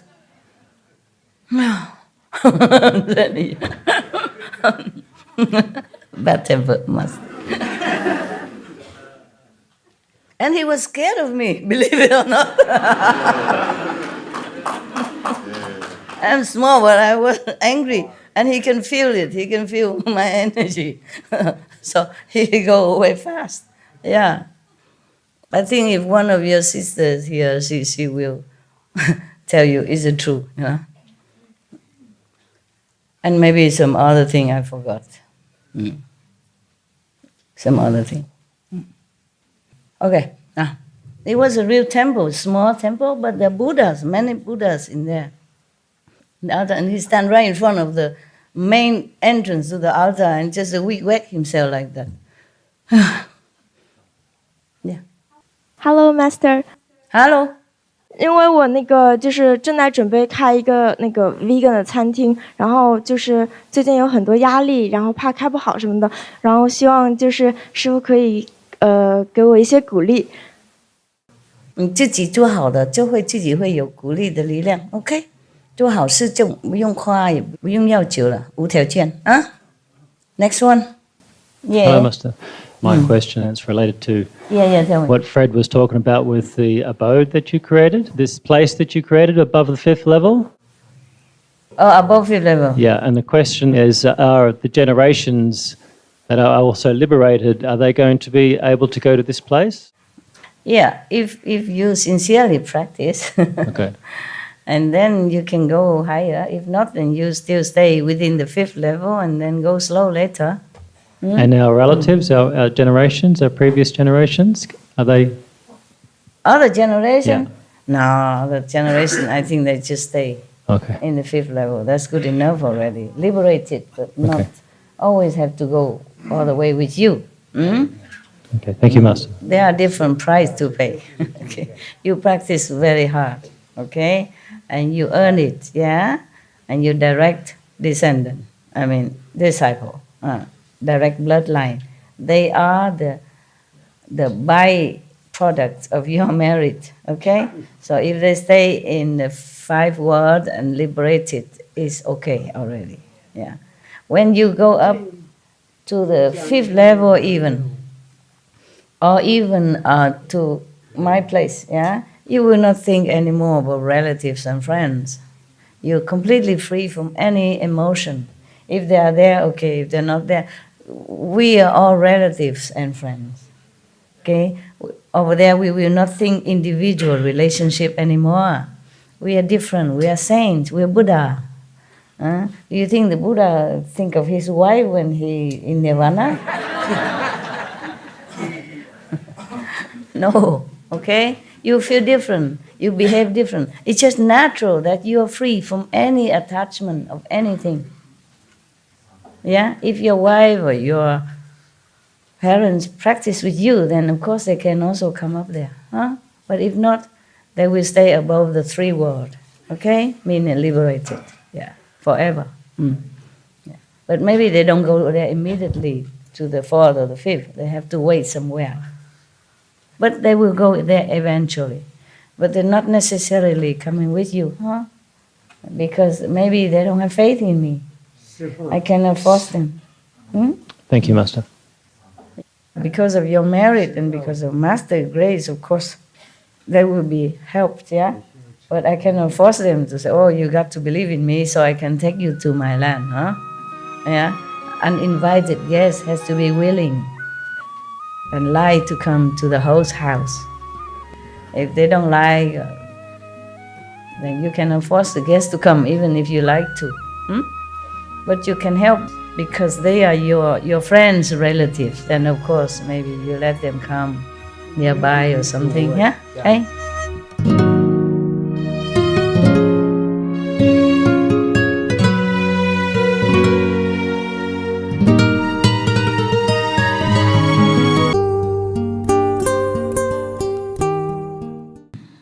The Buddha continued, though and confused living beings do not evaluate themselves, encountering such situations in their confusion, they fail to recognize them and say that they have become sages, thereby uttering a great lie.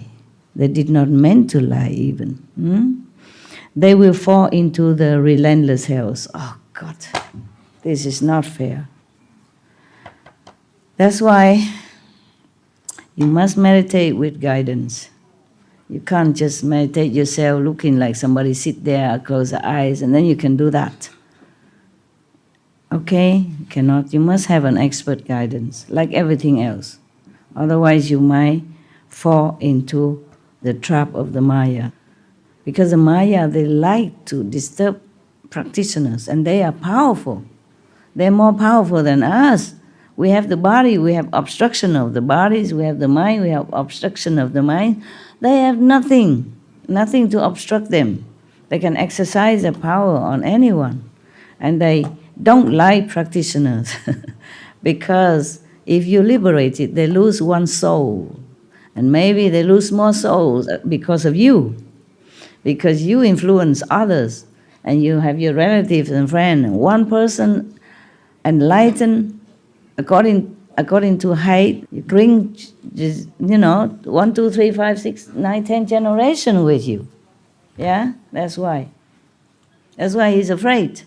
Imagine everybody enlightened, the world's empty. Whom do the Maya can harass, molest, torture, or mislead for fun, for controlling. That's why.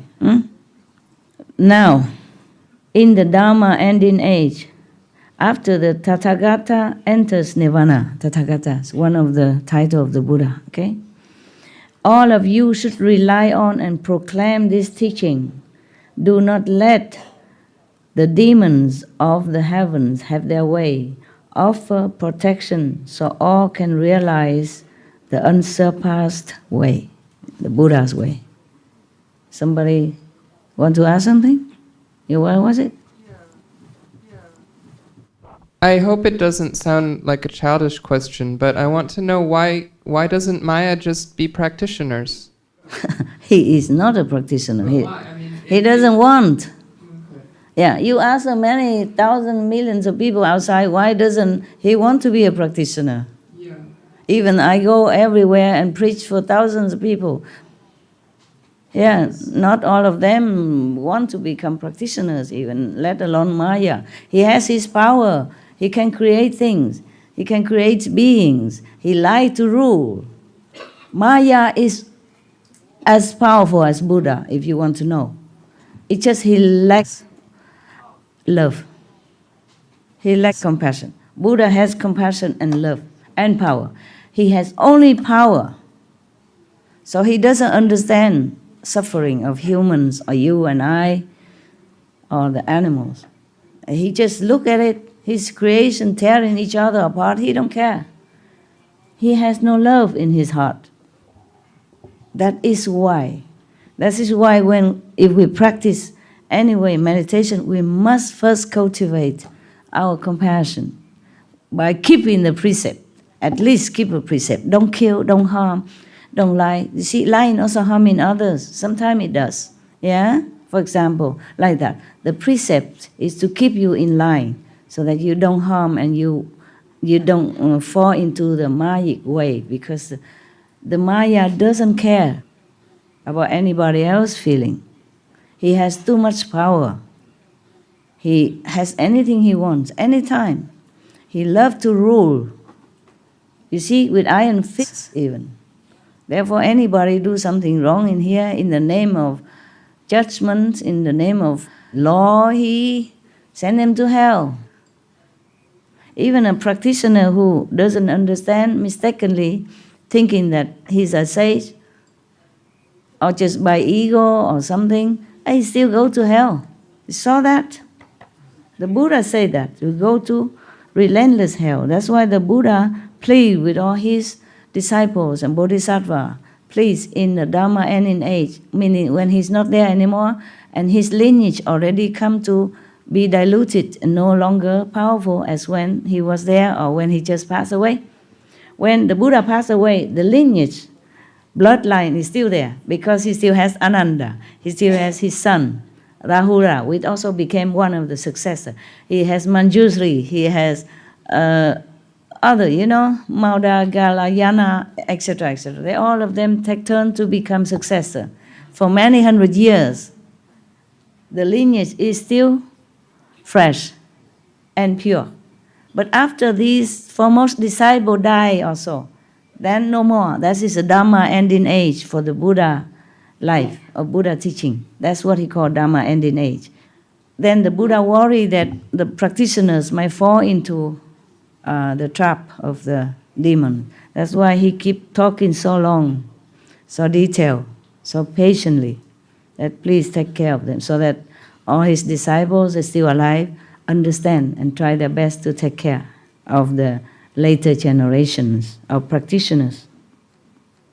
Yeah, you're right. I wish he became practitioner. He don't care. He doesn't care because he had not the intention to help any other beings when he practiced. That is why. He practiced just to gain power, to create and to rule over his creation. That is the intention. You see, depends on what intention you have, you will get it. If you meditate because you feel sorry for yourself, that you be deluded all these lifetimes, or this life, you want to better yourself, you want to improve, and also in case you can bless your generations, other generation, or help others, spread the truth, anything, okay? Your noble goal, your noble intention. But he never had this kind of intention. He just bored with heavens. He's bored to become a kind of subordinate to high God or to the Buddha. He revolted. He wanted to be his own man, rule over whatever he create or borrow. This is the kind of ambitious. So spiritual practitioner can't even be that ambitious. And this is really sad thing. What? Master, I feel like if Maya does gain love and compassion, then he'll actually have more power. Because the more love and compassion you have, the more support you have from higher realms, which is more power. I feel like it's not smart for him not to practice. It doesn't make sense because if he... Yeah. He's not smart enough. Yeah. He doesn't think that way. You see, just like somebody who is so very intent on become rich or famous, and no matter what cost, you come and tell him, my master tell you rich, or Jesus say the richness in this world is nothing. Better put your richness in heaven. He would say, get out of my house. You see what I mean? Yeah. He's just one of the beings, that has not developed this side of love. He developed only one side, one-sided power. Hi, Master. I have a question about the Maya also. In the book from Master Kabir, Anurag Sagar, he said that Maya is a child from high-level master, fifth level loss. Fifth level loss. Okay. So I just wonder how the Maya becomes such a bad guy, because he coming from a good guy, and he not have traps and tricks. How like human beings here in the world, because he has in heaven with all the blessings. He's born in heaven, I told you already. He's born to be in the subordinate being born to be good, born to be have to be in the rules. He liked to rule himself. He liked to be a king. Okay. Just like some revolutionary leader, you know? He doesn't like the government. What do you wonder? The fifth level is also inside the shadow world. Yeah. That's why I'm going to take you out, outside. Yeah. Thank you. Outside of the fifth world. But if you reach the fifth world, you're good already. If you're good, then you're in the fifth world. You go there. Okay, what? Another question about this, Master. You told us you prepare a special place beyond the fifth world. Yeah. Can you share a little bit more? Because, for example, this world is available to all Master Kuan Yin practitioners, for example? Mm-hmm. For my disciples only. Oh, thank you very much, Master. Thank you very much. Love you, Master. Thank you. It's a new place or Master prepare? It's a place created for you. Oh, wonderful. Thank you, Master. It's normal thing, you know. I mean, like Amitabha Buddha, he also created a place for who you believe him at that time. And afterward, if people believe in him, he also accept him to go up there. Whoever believe in that master will go there. That's why you have to be careful which master you follow. Because wherever he will go, you go. Okay? We are very lucky, Master. Very lucky people. All right. Thank you. Yeah. You might have done something good to deserve it. Or you might be too bad that no saints want you. Pick your choice. Think. Look inside you. See, who am I? Is that the good one or the bad one? I don't care. Okay? If you're my disciple, you can go up. Thank you, Master.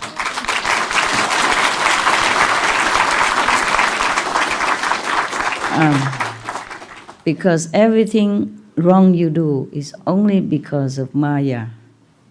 And the Maya is the one also created the mind. And the mind, the Maya, everything is from the illusionary shadow world. So if you've done something wrong, it's not your fault. I don't see it that way. It's just because I'm your teacher, I have to point out, don't do this, don't do that, okay? That's a bad one, that create bad karma, this create good merit, okay? But I don't judge you that way, okay? Just in this world, we should abide by the rule, so we don't suffer, huh? We don't suffer while we living in here, so that you can have peace of mind, good health, security to practice. If you don't have good health, you don't have a good house, you're doing some bad thing, then you'll be disturbed every day. How can you sit comfortably for a little time that you have already due to all worldly demands and family? You know, due to this world, it's already taking up a lot of your time and strength and energy. And if you make more trouble for yourself, how can you practice? Otherwise, I don't see any of you as a sinners or bad people. Not even the people outside, not even the worst criminals. They're just doing what they have to do. They're just doing according to their karma road that they have fallen into by traps, by tricks, by demons, influence, you know, all kind of things that it's just eating up people and animals, all beings on this planet. And you do one thing wrong, you do another, one thing leads to another, and you just can't get up. You understand? I sympathize for everyone, even the worst criminals in this world. People judge them, I don't. I just feel sorry for them, very, very sorry. And it pains me that not everyone listens to me so that I can help them.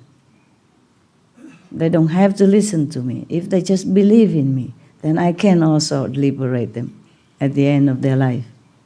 Then they don't have to come back again.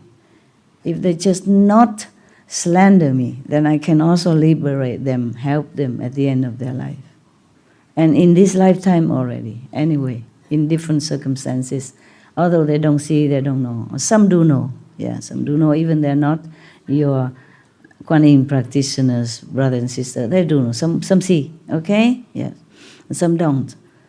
But imagine you're very helpless in this world. Everyone. So helpless. And then being influenced by the demons and by your society, by the situation you have to live in, yeah, by jobs, by survival necessity. Everybody is such a victim in this world. If you were born in heaven, how would you fall like this? Huh? I mean, higher heaven, yeah? You don't have to fall. Okay, we are also accusing Maya, but actually he's doing his job. Okay? He's doing his job. He has to be like that. He has to have no love, no compassion, nothing. So that you can develop your love, your compassion, because of the situation that he created. And it makes you feel loving and kind to the victims. And then beware yourself what you're doing or not doing. Okay? Yeah. When something happened to me, and I know it's wrong, it's bad, it's going to hurt me, or I lose money, or whatever, but I feel helpless. I cannot help. I cannot do anything. It looks like I have to wait. You feel helpless. Yeah, I feel helpless. I know. Sometimes, yes. Yeah. Not all the time. Yeah. Is that normal? Not normal. Not normal. No, because you have been taught right and wrong, and you have the master power inside to help you, so you can get up all the time, anytime. Okay? No excuses. People outside, they have no one to rely on. They are excused. You are not. Okay? And even if I excuse you, the Maya will make you suffer. Okay? Don't worry about Maya, don't worry about me. I accept all of you already, no matter what. You are my children. Okay? And yeah, I take care of you.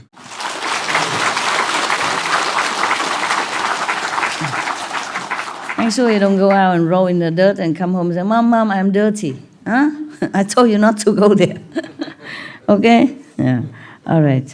We have all kind of excuses. I told you, this subtle lie or subtle indulgence, we must watch. Some cause and gross habits or excuses we can tell, but some very subtle. That's what we must watch, really. That's why every day you have a diary, you have to introspect yourself. Huh? What I think is right or wrong. What I did was an excuse, or I just make it to cover myself up. Huh? Must watch, okay? You are elder now, you should be wiser, huh? Than the younger people. All right, don't worry, just next time get up, okay? Next time. Next time don't make any excuse to lay there. Get up, okay? Master, I'm getting up now, yeah? I don't make any excuses. I know what you would do if you were me. So I get up, huh? I will get up, get out of this, huh? Yeah, because if Master were me, she get out. So you do what you think Master would do, huh? No excuse. Okay, continue, huh? Ananda, when the good person who is cultivating samadhi and samatha has put an end to the form skandha, he can see the mind of all Buddhas as if seeing an image reflected in a clear mirror. He seems to have obtained something, but he cannot use it. In this, he resembles a paralyzed person. His hands and feet are intact. His seeing and hearing are not distorted. And yet his mind has come under a deviant influence so that he is unable to move. This is the region of the feeling skandha. After all these 10 stages you pass, you still have to go through another gate here, okay? Once the problem of paralysis subsides, meaning he knows things, he sees the Buddha's mind, he knows all the truth, but he cannot use it. He's still being disturbed, obstructed by his own skanda, or feeling, all that. So he's not yet completely free. So once the problem of paralysis, the Buddha likened to your helpless state of knowing, seeing the Buddhas and knowing the teaching, the truth, but cannot use as if paralyzed. But when that state subsides, his mind can then leave his body and look back upon his face. It can go or stay as it please without further hindrance. This is the end of the feeling skanda. Then this person can transcend the turbidity of views. Contemplating the cause of the feeling skanda, one sees that false thoughts of illusory clarity are its source. When he get out of this helpless paralysis, then he can analyze well, where does all this helplessness come from? Then he know it's just the false thought of illusory clarity. Yeah, he thinks he has clarity at that stage, but it's just illusory. Yeah, the clear state of mind maybe comes later, not this time. And then he know, the source of this hindrance, helplessness, is because of false thoughts, from the false belief that it is a real clarity, purity, but not yet. That wasn't the Buddha talk. I explained it to you, that's all.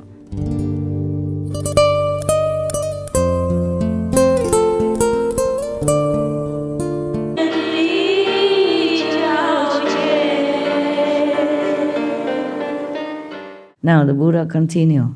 Ananda, in this situation, the good person experiences a brilliant light. After he realized where all this helplessness come from and the unclear, the untrue clarity, where does it come from? Then he can see a brilliant light. As a result of the excessive internal pressure in his mind, he is suddenly overwhelmed with such boundless sadness that he looks upon even mosquitoes and gadflies as newborn children. He is filled with pity and unconsciously bursts into tears. As some of you just cry and don't know why. Cry a lot, don't know why. After meditation or sometime during meditation, you just shed tears. It's because your mind, your inside, feeling so sorry for all beings at that time. Okay? So you're getting in some of the compassionate state, in contradictory to the Maya, who has none. He shut it off, he cut it off, so that he can do his job. Now, we always talk about, it's another example for you.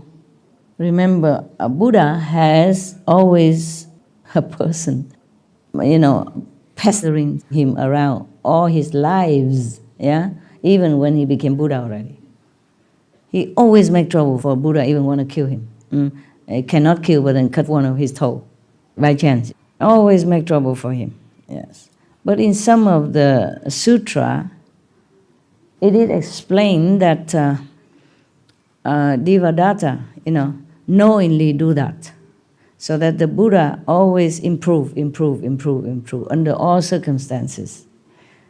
In one of the story that after he harmed the Buddha, like he even plucked out his eyes, the Buddha's eyes, from jealousy or whatever that is, yeah? Because he wanted to be the king, and he killed his brother. Not kill, but take the eyes so that the Buddha don't know what to do anymore, cannot see, cannot go, cannot come back to the kingdom. And he came home, tell lie, say that he died.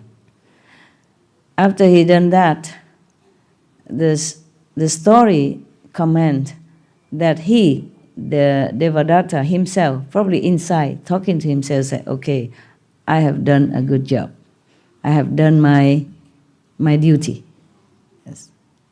And in many other stories similar like that, the Devadatta, the foremost enemy of the Buddha, has always feel happy when he's done something wrong to the Buddha, because he say he's fulfilling his duty well. He feel proud of it. Because after that, the Buddha either clean all the residue karma or become more compassionate due to that situation. Instead of feeling hatred for his brother, he feels sorry for him because the brother is too ignorant. For example, like that. Then, even though he lost his 2 eyes, physical eyes, but he doesn't lose his soul.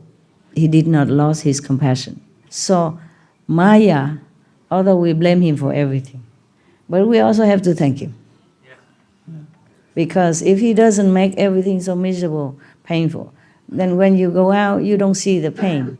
You don't awaken to the ephemeral. You don't feel awakened to ephemeral life, okay? Or you don't awaken your compassionate and your love. You feel the person cold, hungry, shivering on the street. Don't you feel sorry? You feel compassionate, yeah? And you try, maybe you have some clothes, you give it to him. Or you go back to your home, bring him some food. See, good for you, no? If the Maya take care of everybody, here is a heaven already. What need of me to sit here? What need of you to go out, do some charity work, okay? So even whether or not he's bad or he's good, he is good for you. No? It is us who has to be good. No need to worry about the Maya. If we are bad, we should worry. The Maya is bad, we should not. Even if we cannot control him, but we should not worry about him. Worry about if we are bad or not. Got that? Okay. So, thank you.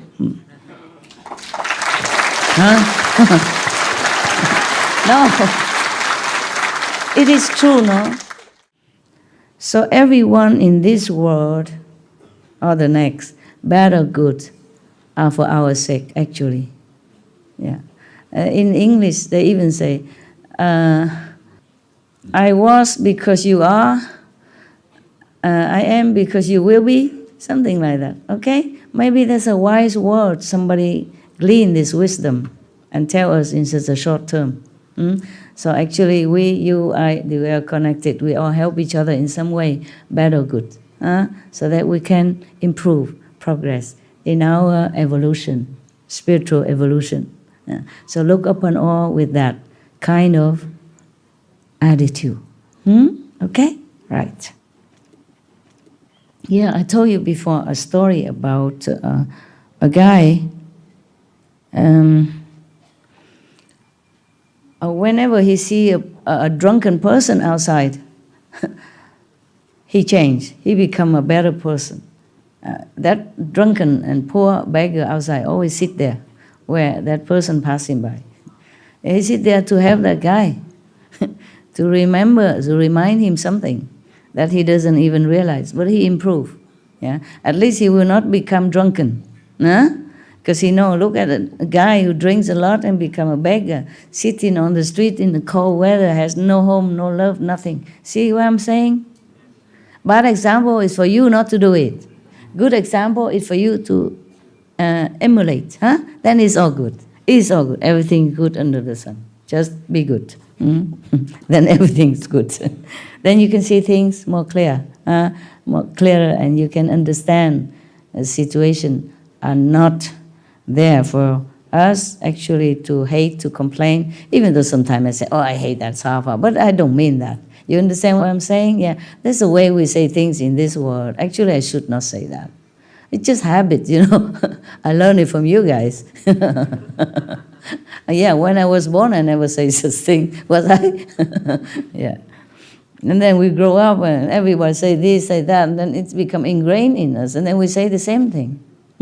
But try from now on, say things positively, use positive word, instead to say, oh, I feel so sick, to say I'm unwell, or I'm not well, okay? Yes. Or I will be better, I will get better.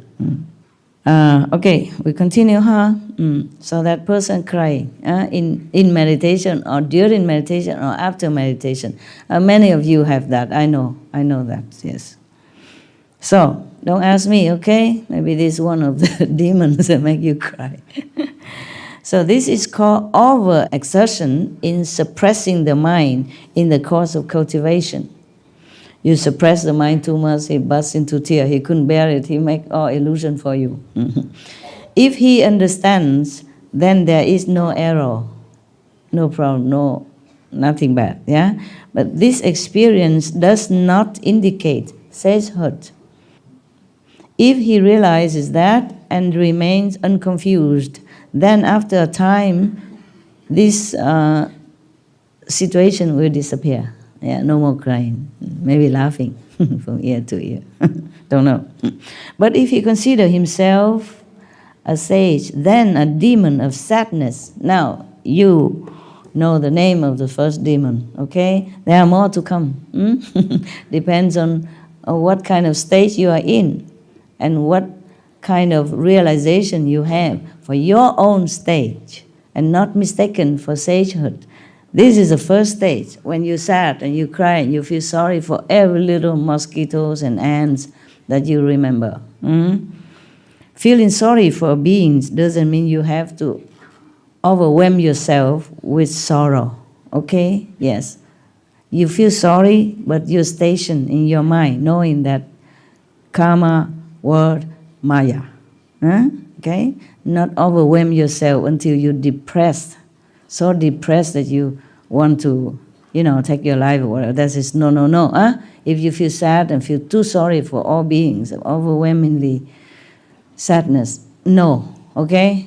You can be sad, but don't fall, okay? Don't feel like this is the end of everything. So it's better he control himself and know in his state of evolution, spiritual evolution. Then the demon of sadness will not come. I'm explaining here now, okay? Otherwise, the Buddha say the demon of sadness will enter his mind. Then, as soon as he sees someone, he will feel sad and cry uncontrollably. If he see any beings, he will sad. Because he will see only sorrow in that person. He will remember, he will see when that person is sad or his state of mind is sad, his whole life is sad anyway. The human life is so sad. So he see anybody, he just cry. Out of pity, yeah. Lacking proper samadhi, he will certainly fall. Be careful. Anytime you think your mind changed for the worse or improper, you call the master to help, okay? Call the gods, call the gods, okay? Call the protectors. Do not listen to your state of emotion or false thinking. Further, Anand, in this state of samadhi, the good person sees the disintegration of the form skandha and understands the feeling skandha. At that time, he has a sublime vision and is overwhelmed with gratitude. It's another state, okay? In this situation, he suddenly evinces tremendous courage. He probably has courage, a lot of courage now. Suddenly, the courage surges in him. His mind is bold and keen. He resolves to equal all Buddhas and says he can transcend 3 asamkhayas of aeons in a single thought. This is another state of overconfidence. Yeah, he can transcend 3 asamkhayas of aeon, meaning, oh God, you cannot even understand how long. He can transcend them in just a thought, single thought. Too overconfident, courageous, too over high esteem of himself, self-esteem. This is called being too anxious to excel in cultivation. If he understands, then there is no error. This experience does not indicate sagehood. If he realizes that and remains unconfused, then after a time it will disappear. So not to worry, okay? It's just passing by. But if he considers himself a sage, then a demon of insanity will enter his mind. This is worse than the sadness demon. As soon as he sees someone, he will boast about himself. He will become extraordinarily haughty. to the point that he recognizes no Buddha above him and no people below him. Lacking proper samadhi, he will certainly fall. Oh, so be careful, huh? The more I read, the more I think, if you don't have a Buddha with you, you fall anytime. You see all the 10 directions just like in the palm of your hand, and you're so clear, you have power and eloquence, everything. Still you go nowhere.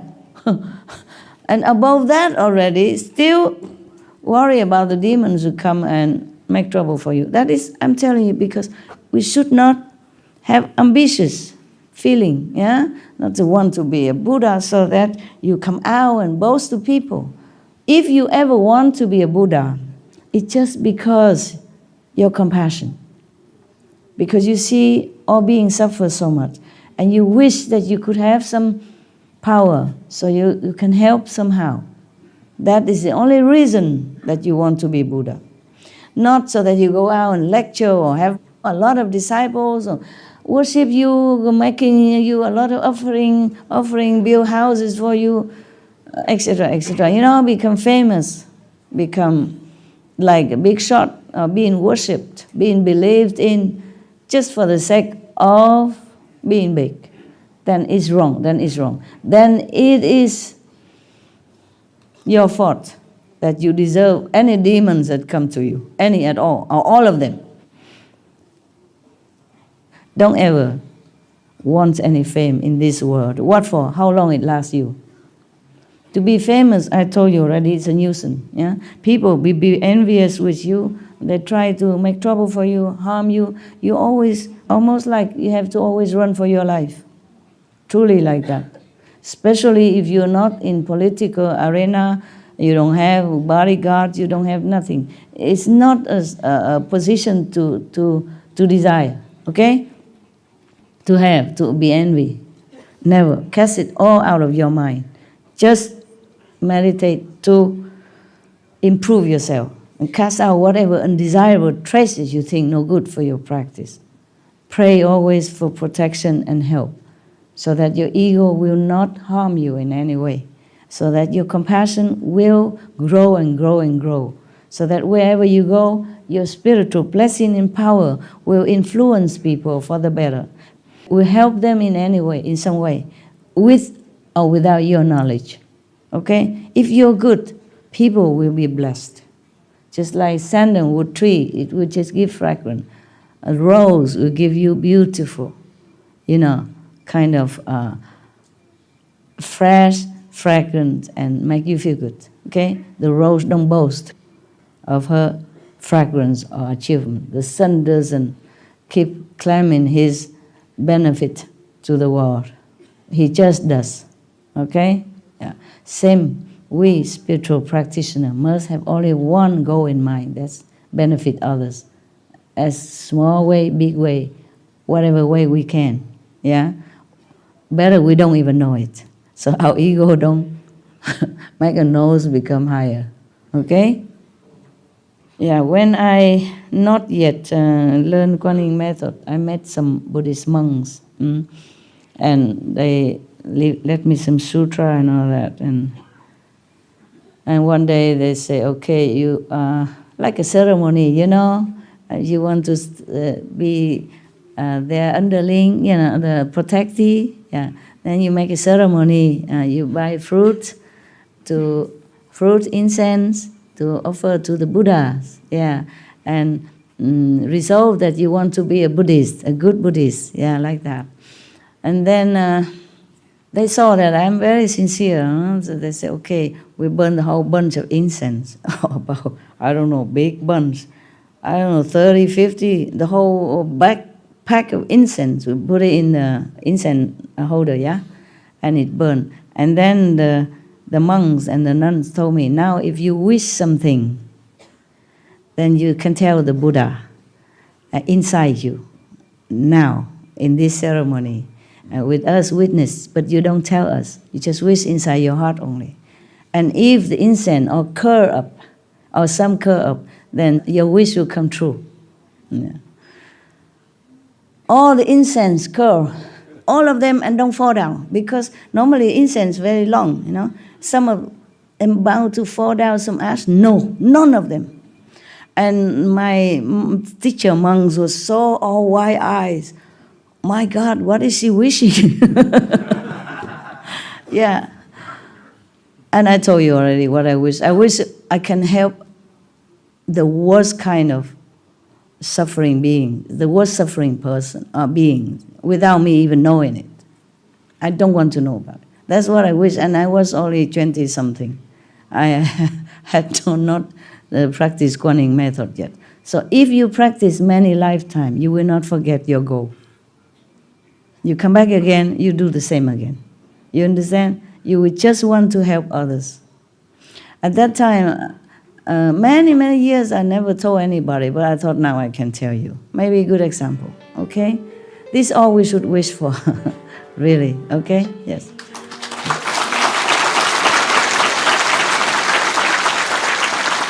Because my wish really come true.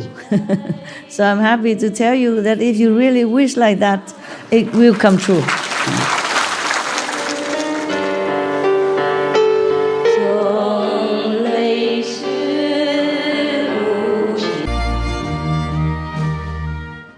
You can imagine Master going to Himalayas without any fear and no direction, nothing. You could fall down in the snow. You have courage to go there. Well, I was young and invincible.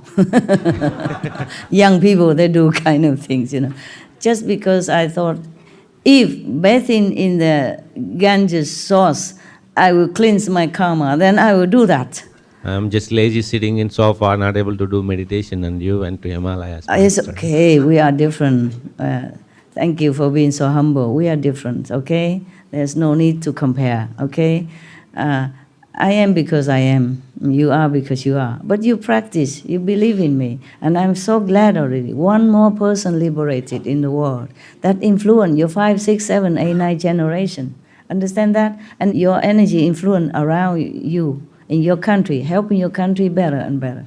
Yeah, I'm very grateful already. There's no need everybody go to Himalaya, huh? Just like in your district, there's one doctor enough, huh? Not everybody has to go and learn medicine. And all become doctor for what? Okay?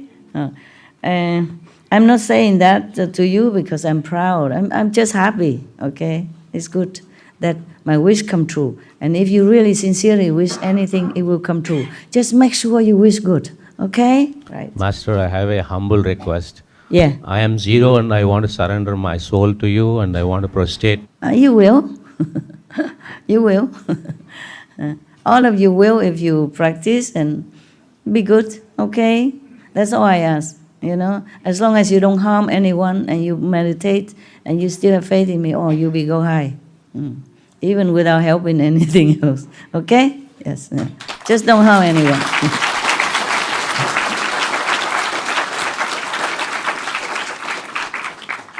Because I was in India, I was already practiced Kuan Yin method. But I was probably in your stage. So I thought, what else can I do to make me more available, more value to the world? Huh? So people say, I heard Indian people, you know, they go pilgrims, they do this, they do that, they go to different shrine of the master in the past to bow to them and go in deep into the ice, water, so clean the karma, whatever. I do all that. Just in case, in case I still have some problem. Yeah. Or I just do whatever I can, that's it. That is all there was. You do your best, okay? Yes. No need to go Himalaya. You already have what the Himalaya cannot give you. I was different, okay? I was young and eager, huh? Yeah. But if I know what I know now, maybe I wouldn't dare to go. I tell you, I was young. When we were young, we just don't think too much. We just do what we want to do. Yeah. And especially these things are not harmful to anyone. This is just according to Buddhists, yeah. According to Christian, I'm doing the good thing, yeah, at that time. I did not think so much. I was too concentrated on God, you know. Yeah. in love with God. Nothing else matters. No, when you do one-pointed at something, you forget anything else. You really don't think. You don't even have the think in your mind. You just want to do that. Huh? Okay? Just like here. And now anybody, if you don't have to go out, you wouldn't go. You just want to sit here. Because you want to concentrate on my talk. You like it. Similarly, I was young at that time. I just want to be enlightened as quick as possible. Not to boast. This is the thing. You can want enlightenment so that you can go out and preach. I have never thought that I'd be a master. Never, ever. Even I've been sought out 2, 3, 4 times. I still never thought. Yeah, you don't know you are a master. That is the thing. So if you say you are a master, forget it. Okay? But the thing I know now is revealed to me, by heavens, by high heavens, yeah? And I even threatened them. If you tell me lie, if you want to boost my ego, I will reckon with you. I threatened them. So they said, no, we don't dare. We worship you. We're so happy that you are here in the world. We're so glad. We're so grateful. They were so humble like that. Yeah, and revealed to me, okay? Not that I ask, and not that I try to find out how big I am or anything. No. Even now, I don't feel anything big. I just feel I'm a teacher, explaining some sutra to you. Yeah? Whatever happened, this is an inside power, okay? Not outside. Okay? Yeah. I told you, even if I want to, it will have consequences. And I even make a very poisonous vow to all the Buddhas and gods, whoever witness. I say, if I ever gone wrong, gone astray, so that I will harm or mislead others, please just destroy me immediately. Destroy me completely. Don't let me harm anyone by misleading others.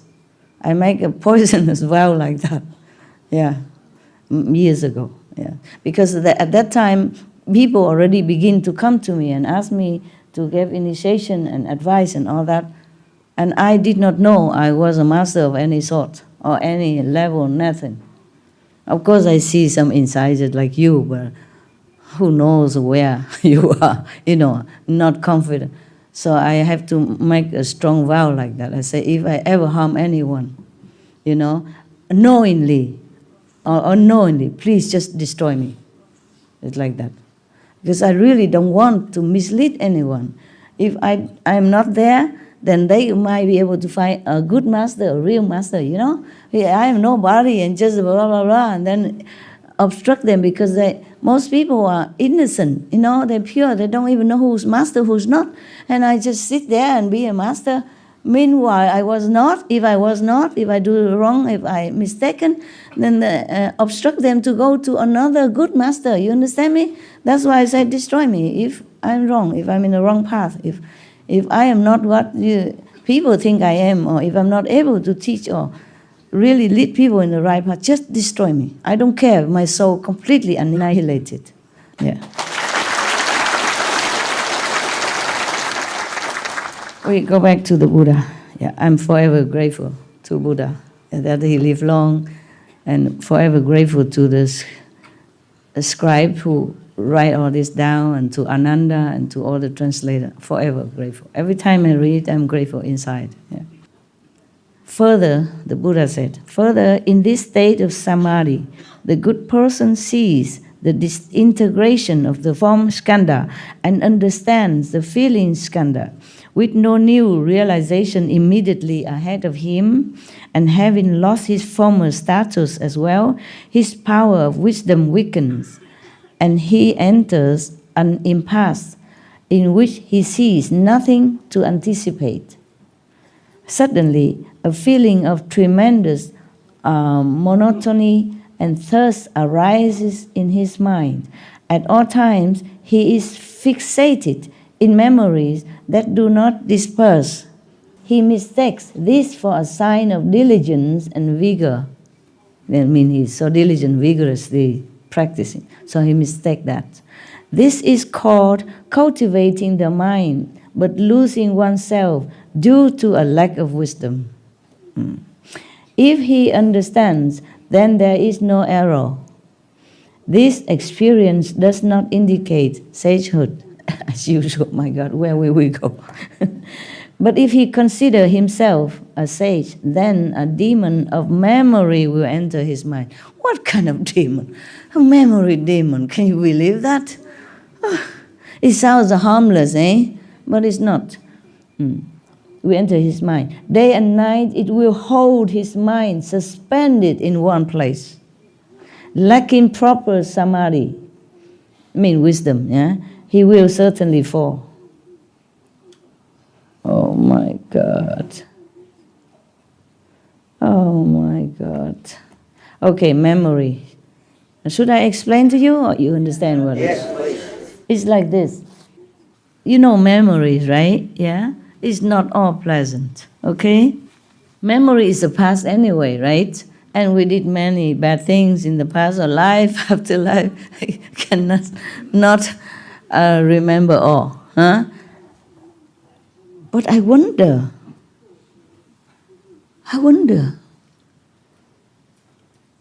Let me explain first. Remind me of my wonder, okay? Maybe blah, blah, and I forgot again all the time.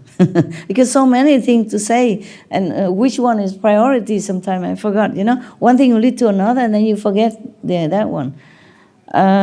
Memories are not always pleasant, yeah? All of us don't have 100% good memories. All of you know that. And this person who entered Samadhi, but stuck, because now that he lost all the things that he gained before now. Before he was like, he can see things, he can feel all expanse of the universe, he can see the Buddha's mind, know the teaching and all that, he can even preach, and now he has nothing. He entered the winter of the soul, or the darkness, the night of the practitioners. Ooh, maybe the 4th level, don't know yet. 4th level beginning is dark, okay? Later on, your light shine, and everybody light shine, so the whole 4th level is also very bright, yeah? Just the buffer zone is dark. That place is to stop any of the three worlds to enter the 5th. That's the border, a buffer zone. So nobody can enter the 4th level without any guide, without master. You can't go there. No guarantee. You go there, you might be disintegrated or lost in this kind of memory, sadness, whatever, forever. Okay. Just the guard fence, and at the beginning of that. But later it's fine, then you're free. When you pass that, you're free. And then slowly you go to the 5th if you have master, yeah? If you don't have, then you're also okay in the 4th level. If you cannot further, then 4th level, you're free already. You're free. You don't have to reincarnate anywhere if you don't want to. And you are already a saint, some sort. Not highest, but saint. Now, the memories, if you're stuck in there and you lost your spiritual power that you have gained or left behind you, you enter this stage of winter of the soul. You are empty inside. You're blind outside. And all it rests with you now is memories. Memories could be some good, but mostly are bad. From different lifetime, all come and you're stuck in that reservoir of memories. Imagine how you feel. You're powerless, right? You can't get out.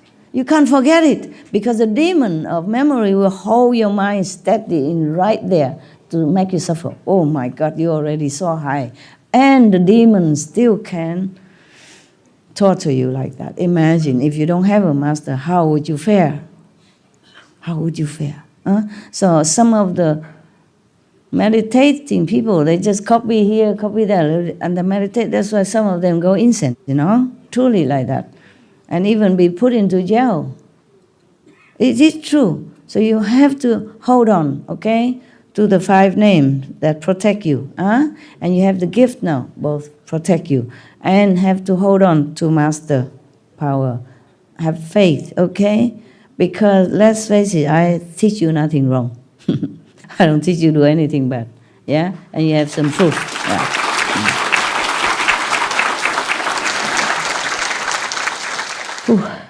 memories is better.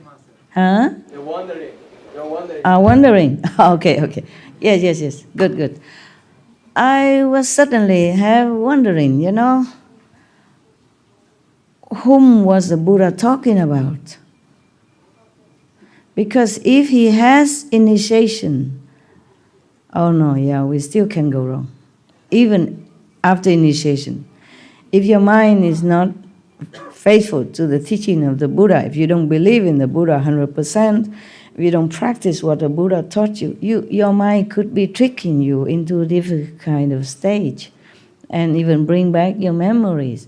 I was wondering because I thought after initiation, all the past karma has been, stopped. Only the present lifetime karma hold on to, because otherwise you will die immediately if you have no reason to live here.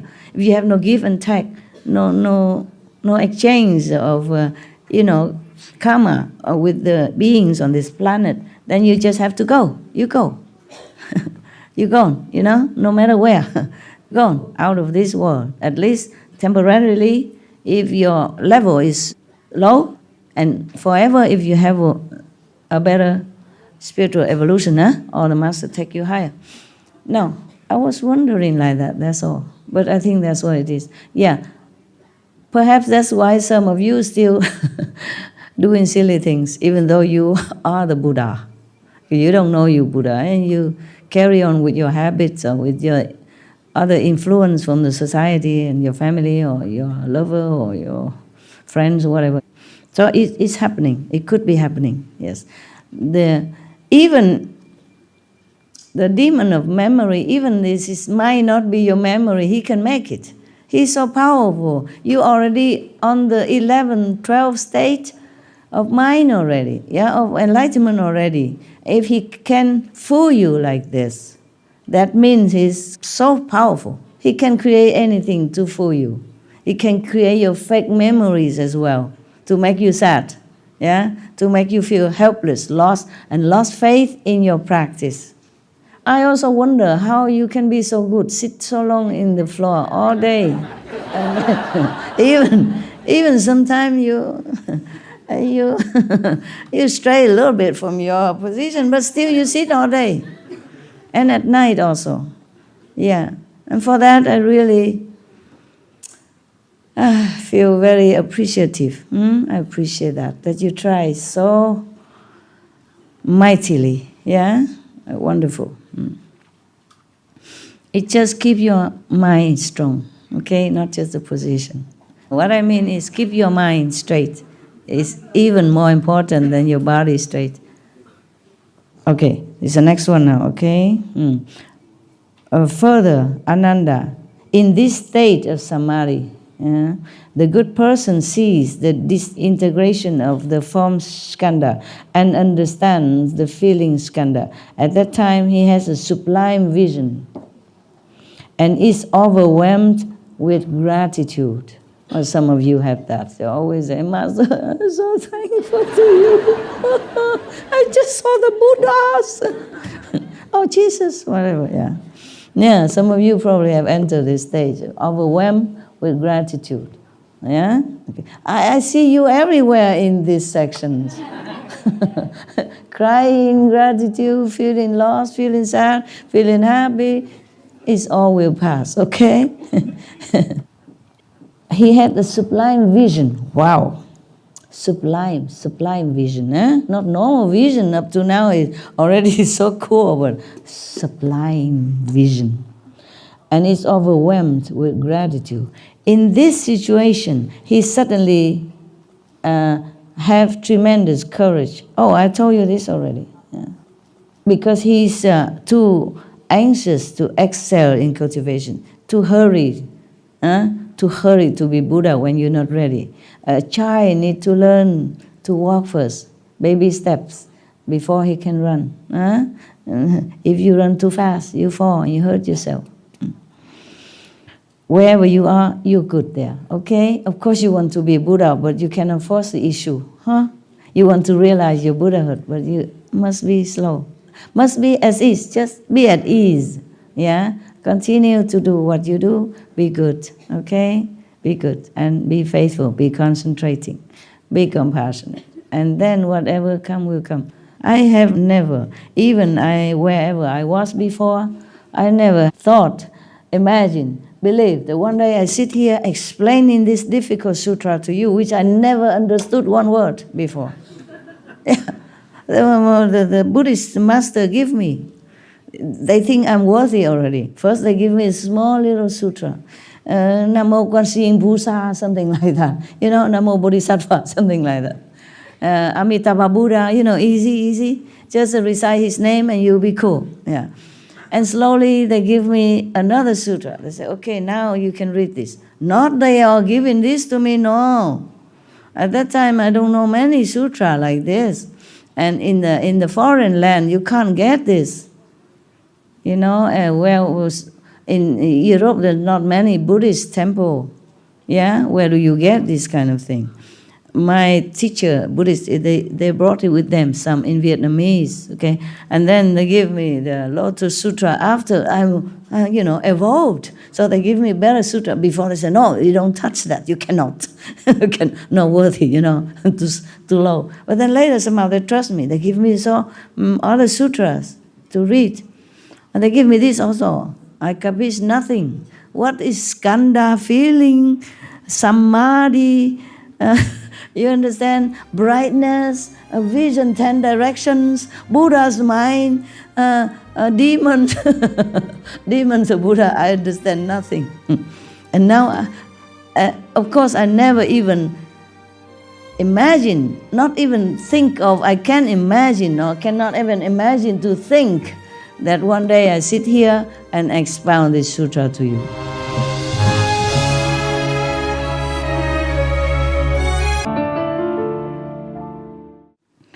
I'm telling you the truth, okay? Whatever happens will happen. Yeah, no hurry. When you cannot walk, don't run, all right? Then the demon will come and grasp you because of your hurriness to want to be somebody in the universe. Just be cool, okay?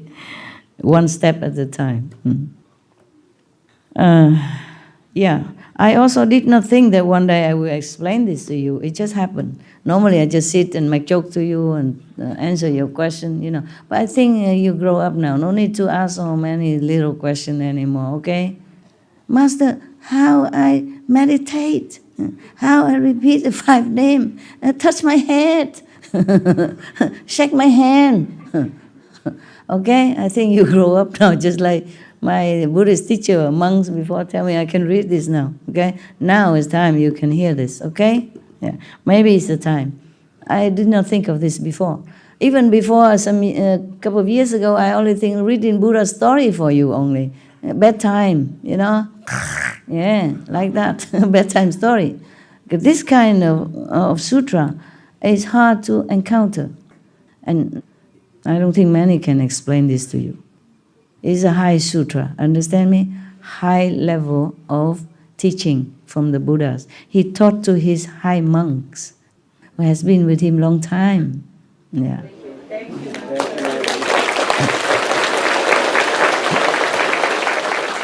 You're welcome. You're welcome. If it helps you, I'm already very, very happy and feeling satisfied, really, yes. But if you cannot understand, then there's no harm anyway. At least you can look at me. Yeah, because you came to look at me, right?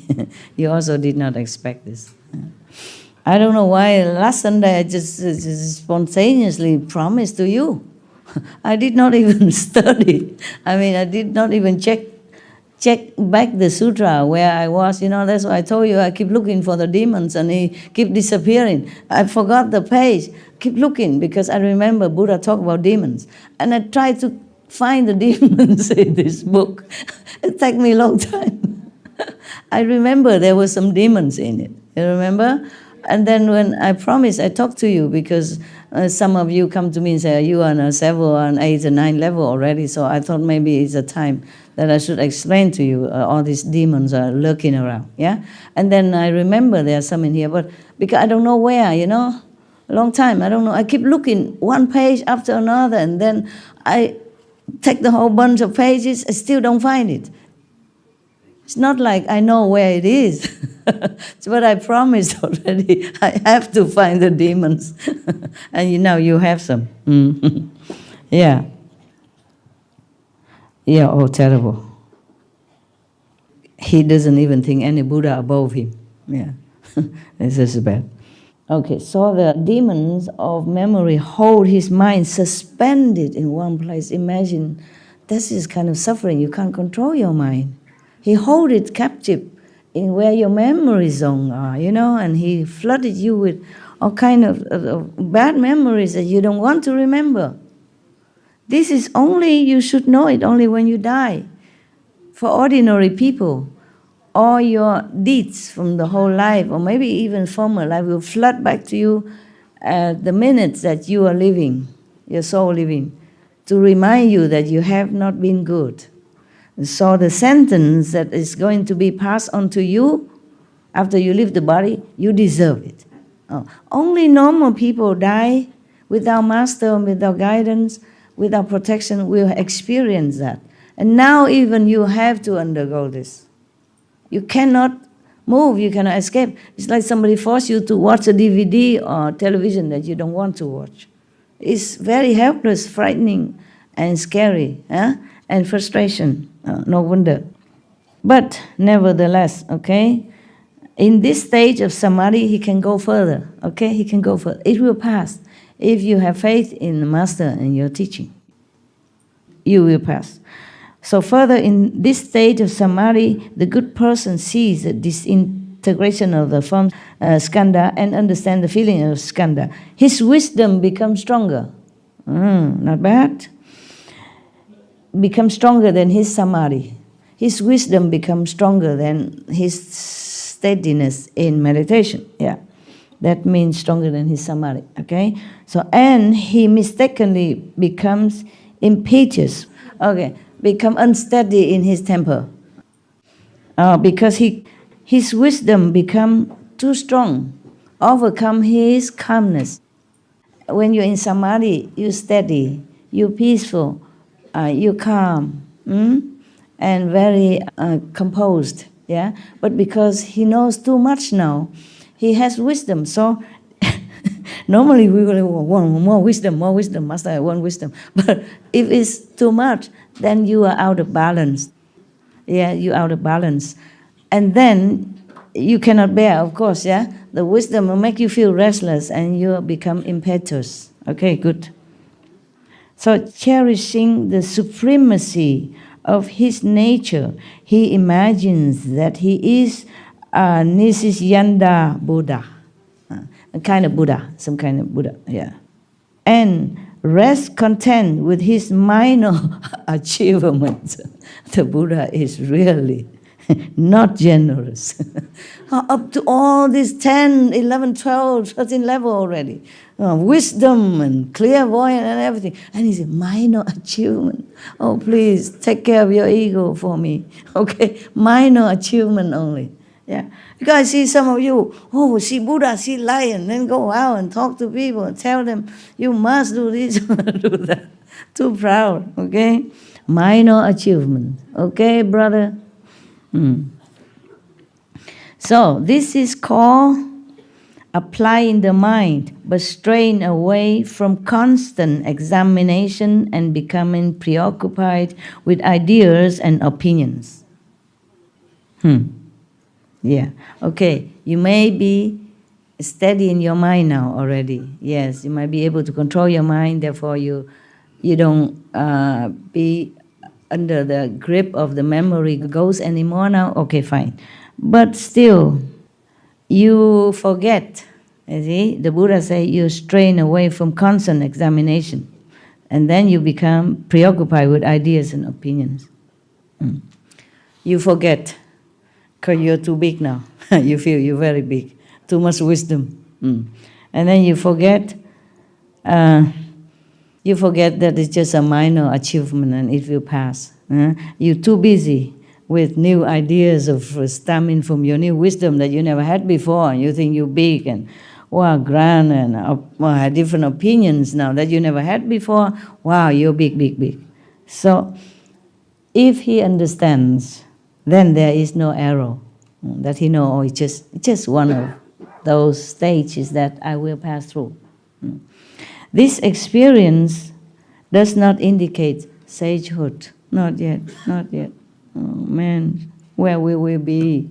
When can we be sage? Oh man, a lot more demons coming still.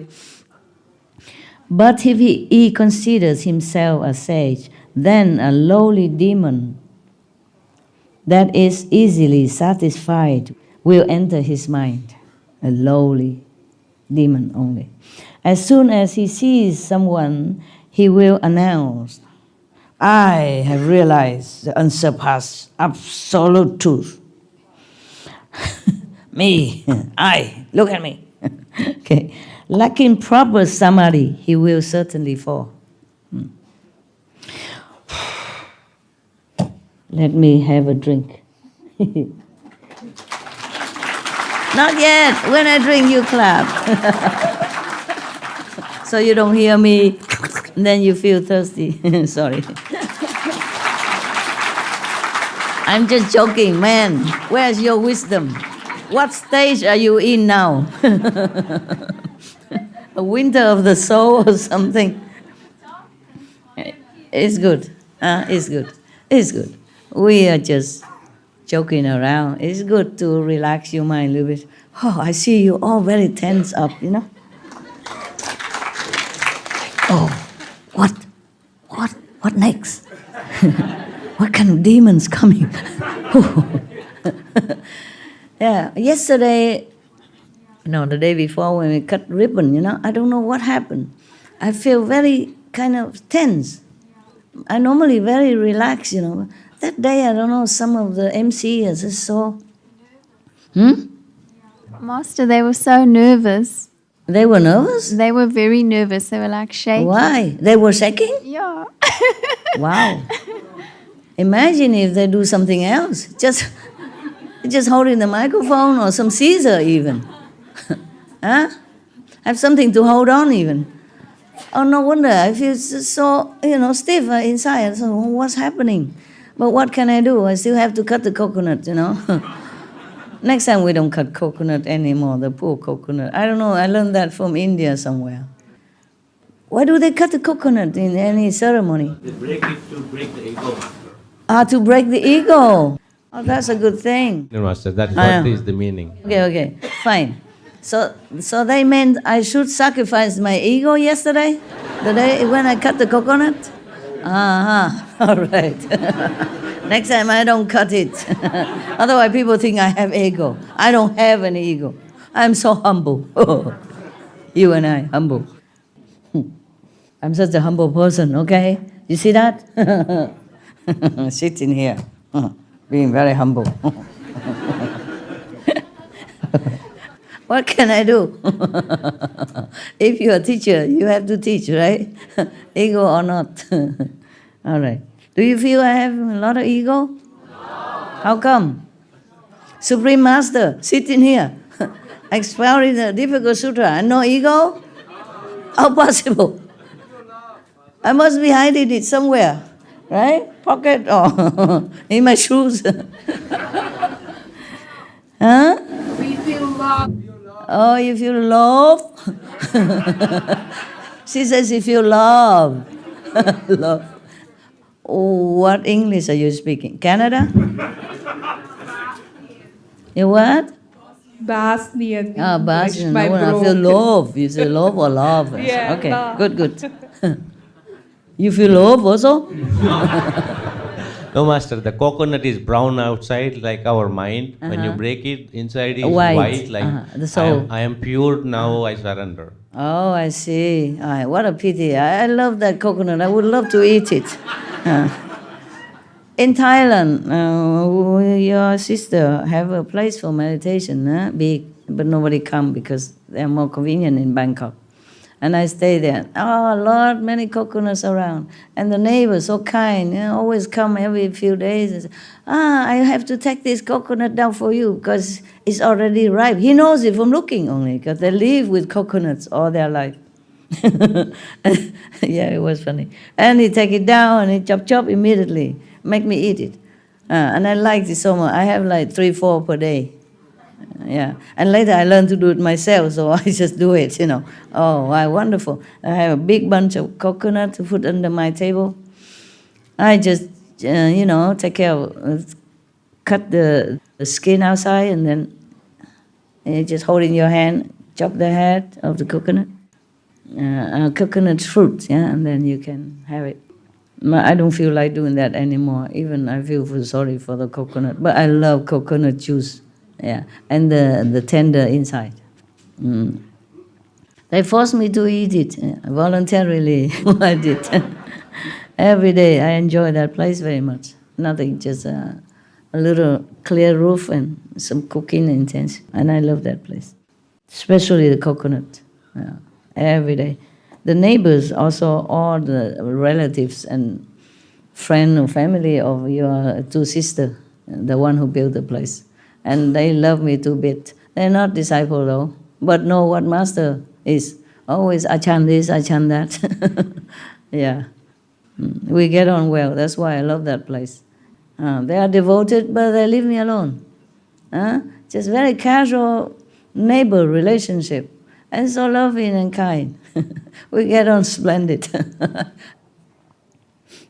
Yeah, so this is the problem when somebody thinking that due to this demonic influence, the demon who is so easily satisfied, just a little accomplishment and he feels great already. So he influenced this person who may be too eager to become something, yeah?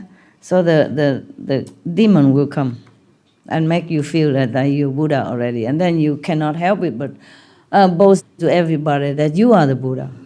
This is a different. When I take the first disciple, I didn't even know I was a master. They forced me to it, just because they think I'm something.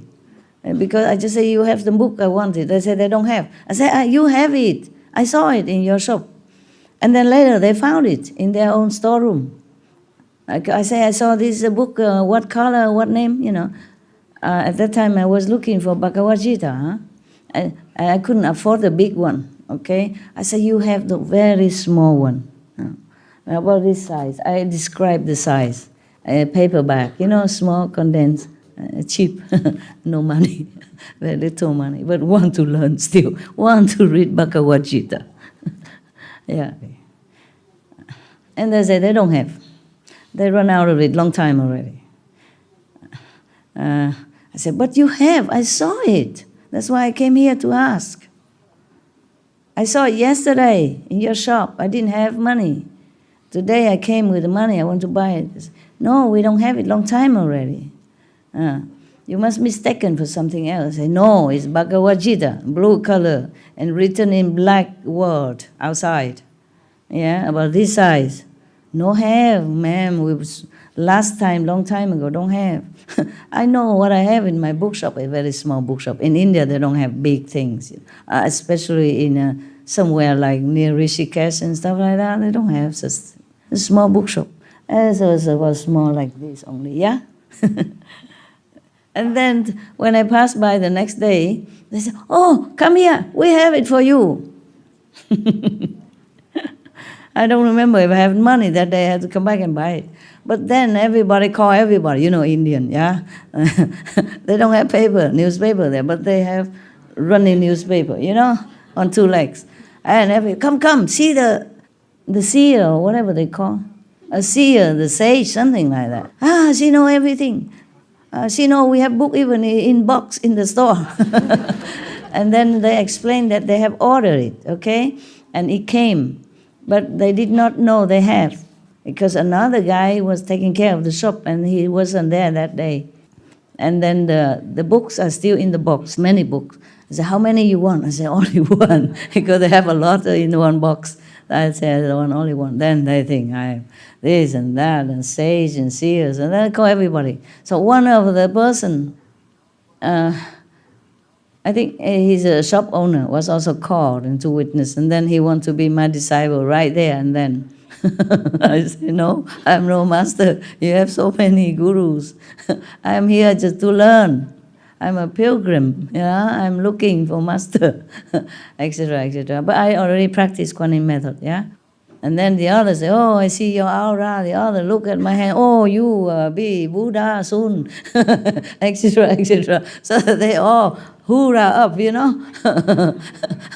I don't remember if my ego has become big or not, but certainly it wasn't unpleasant. It just kind of surprising. It made me feel a little on edge, Me, Buddha? Oh, must be joking. So I don't think about it. So I did not think much. So I asked him, oh, if you want, I don't know how to teach you, but if you really want, you come back here tomorrow. Come to the other side of the Ganges River, At that time, is a kind of a rainy season. The Ganges is very unpredictable. And I say, come early morning, 4 o'clock. 4 o'clock, there's no boat, nothing. But I did not know there is a bridge far away that he could cross and go to my side.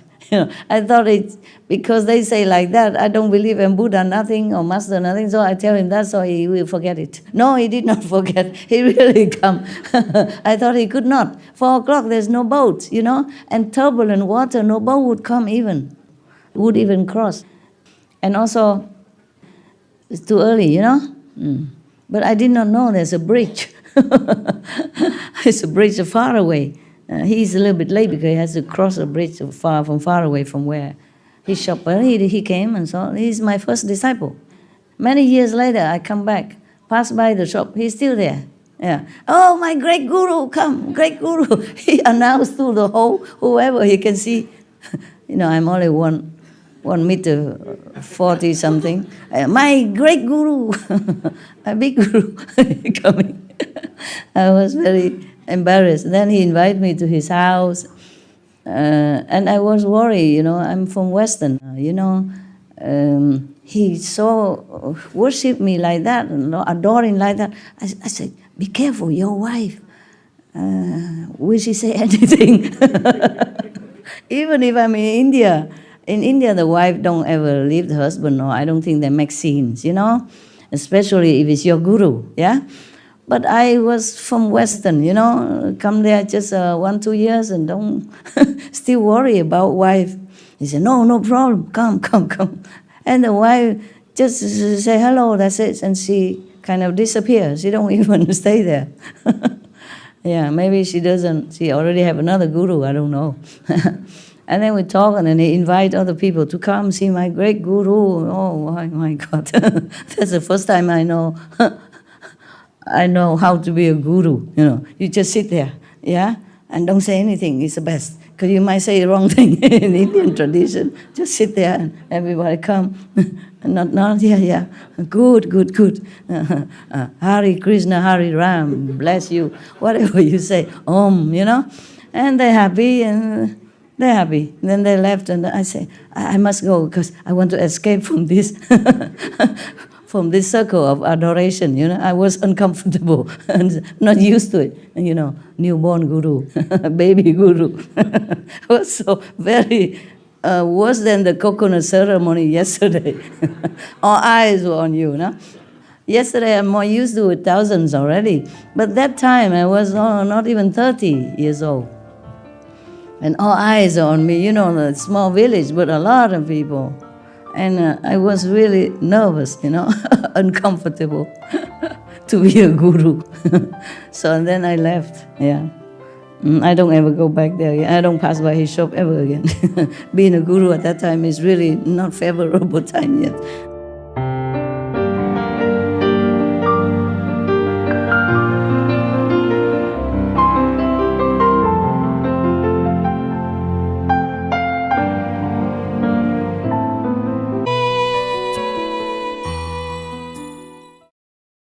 So we continue, okay? Further, in this stage of samadhi, the good person sees the disintegration of the form skandha. He's still there, he's still seeing the disintegration of the form skandha, as we had mentioned before. Because the form of skandha are no end, you know. He sees some today, he sees another again next day or next week. Because our thoughts from life after life are endless, yeah? And so we create endless of form and scenery and stuff like that. So therefore, some of you, sometimes you sit in samadhi, you ask me, Master, I saw some mountains and river and beautiful scenery. Not heaven-like, you know, but normal. It's because of your thought or your creative mind has been creating them. Yeah. And the master power already cut a lot. Otherwise, I think you will go through 10 states and 12 states. I don't know when will you ever get out, okay? It's mesmerized by your own creation inside, thinking, wow, I am something already, huh? I get to be Buddha tomorrow. Or maybe I'm already the Buddha, but Master don't want to tell me. Yeah. Further, in this state of samadhi, actually, it doesn't help your ego, you know. I remember some times ago, I pronounced somebody on 5th level. It's just temporarily only. Afterward, they feel too good, and people around him just worship him too much. He fall down, whoop, so quick. So I don't say nothing no more. I zip now, zip. If you know you're in the 5th level, then you're not it, okay? Just make sure. Just make sure you're not. There's no way you know. No way. Yeah. Some heaven has to inform you, okay? Until you're completely clear, yeah? Yeah. Like Gabriel, angel, come to say to the Prophet Muhammad, for example, peace be upon him, yeah. Now, even this good person see the disappearing of the form skandha and understands the feeling of skandha, meaning he knows, well, it's all illusion now. He knows. He understands that. But still, yeah, I know.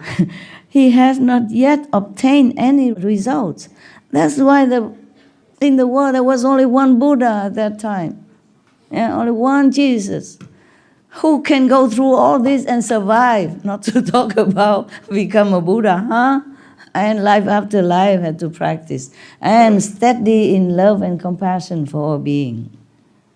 And cut off the ego or the ambition to be famous and to have wealth and offerings and worship from disciples. Who can do all that? That's why it is true, there was only one Buddha at that time. There's people say, so rare that we can see a Buddha. His disciple praise him that, knowing that it's so rare that we're so fortunate to encounter the thirst come one, thing like that. They always asking him how many kalpa we practice so that we can encounter you, the thirst come one, in this lifetime. They're also very grateful, you know, and still can't believe it, yeah? It could be true if you read all that. It's not easy to produce a Buddha, huh? And that day your sister say only one in the world, yeah? Who is she? Where is she now? Is still there? Your first master really say that? Oh, this master is also high, you know, because he just closed his eyes and he can see that already. He didn't have to meditate long. No, he just said there's only one now. Mm-hmm. Yeah. And then he just went quiet for a bit longer, and then he said under his breath, maybe two, but he wasn't sure about that one. He just said one only now. One is for sure. Yes. Two would be better, right? Yes. No. It's better, yeah. I wish, you know. Yeah, so that two can share the work, you know. It's better. Now, why you leave him then? Why you come here? Because I didn't know anything. At that time. He was actually planting the seed in my mind. Okay. Trying to awaken me to... blessing you so that you can be more awakened and to find it yourself. Yeah, he said that in my lifetime, he was talking about himself, that in my lifetime I met 5 enlightened beings, and he did, and and one of them was Baba Sawan Singh. Wow. Yes. And he said to me, he was talking very casually, just to aroused my interest. Interest, Yes, yes. And then, but I didn't know at that time. Only when I came back home, it was all starting to come into your clear everything vision. was so clear what he has said. Understand. And then he said, Baba Sawan Singh, he said, I met him and I was asking him questions and all that. And in India, Master, there's thousands of people, and to get a chance to talk to a master is not easy. Yeah, of course. And he said Baba Sawan Singh spoke to him for an hour. Wow. And then put his arm around him to take him when he was leaving. And he said he was so fortunate, he said. Yeah, of course. Especially in India, hundreds of thousands of people always there. Yeah. And then when he talked like that, I just spontaneously said, like a small kid, can I also meet five enlightened beings? Just whatever he said, I said it. Yeah. Can I have the same? Yeah. So then he just one is already fortunate. 5. That's right. So then he closed his eyes and he said, now they're gone. There's no 5. He said, there's 1. He said. Only one left. I was so dumb. I didn't know anything. If I was a little bit smart, I would have said, who is that one? Yeah, of course. Yeah. Maybe it's not your time yet. No. So then I came home, and then I was thinking, now what? What do I do now? Yeah. Where do I go? So it was because like you that. don't ask, so he could not tell you. Yes. Sometimes it's like that. You have Yes, to ask. yes. It's like Ananda should have asked the Buddha to stay in the world. Yes. I wish Ananda have asked. Yeah, then I can sleep every night. Thank you so much, Master. I'm so glad that, I finally found you. Thank you. Okay, I'm glad you found me. Or you found me. Whatever, I'm glad you are here.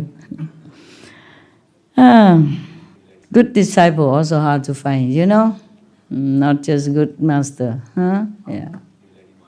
Maybe harder. Many followers, not necessarily have disciple.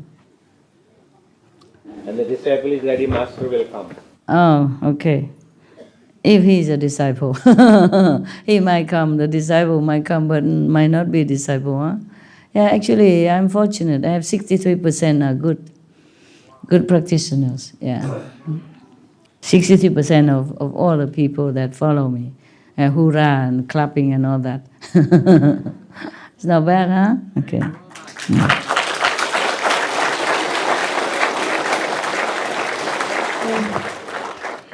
So, in this stage of samadhi, this person sees the disappearing of from skandha and understand the feeling of skandha, meaning he knows it's all illusion. He knows all that. But he still not yet obtained any results. And his prior state of mind has already disappeared. He has not gained anything yet, but his enlightenment prior to that has disappeared even. Oh man, he's lost again. Yeah, they always complain sometimes like, oh, Master, I don't see anything anymore at the moment, I don't hear anything, blah, blah, blah. Okay. Similar, huh? Maybe you're lost in this kind of interim. Okay. Surveying the two extremes, he feels that he is in great danger. Yeah, you might feel depressed, worried. Yeah. Suddenly, he becomes greatly distraught, as if he were seated on the iron bed, or as if he has taken poison. Whew. He has no wish to go on living, and he is always asking people to take his life so he can be released sooner. So this is very dangerous truly. If you don't practice with a guide, you could fall into this kind of situation. Yeah? The Buddha talked to his monks, but not about the monks himself actually. Remember? Because Ananda asked him how in the future, with the Buddha's not there, how can he help others to be enlightened? Because Ananda, said, I already have been transmitted the good method and I am already in the way. But many other beings outside there, they're lost. in ignorance. So that's why the Buddha said all this. In the future, please, even be prostitute, be a butcher, work like them, so that you can bring their minds to awakening. Yeah. Remember that, huh? Okay, so this is all like a will testament for the future disciples of Ananda or of Rahula or Manjusri at that time. Yeah. This state that he just entered with so much depression and helplessness and hopelessness is called cultivating but not understanding experience. If he understands, then there is no error. This experience does not indicate sagehood. But if he considers himself a sage, then a demon of chronic depression will enter his mind. He may take up knives and swords and cut his own flesh. Oy, oy, oy. That is when you meditate without guidance. Yeah? Happily giving up his life, or else, driven by constant anxiety, he may flee into the wilderness and be unwilling to see people. Lacking proper samadhi, he will certainly fall. Oh my God. I think you had enough demons for a day, no? 1 o'clock already. All right. So if you encounter someone without a master or with another kind of master teaching, is not properly guided and he has fallen into such and such stage as mentioned above by the Buddha, then please help him. Explain it to him.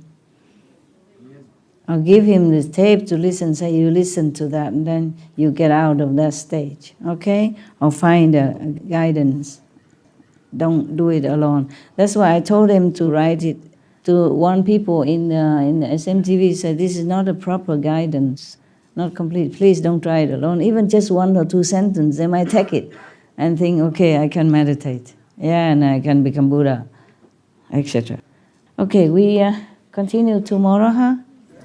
Thank you.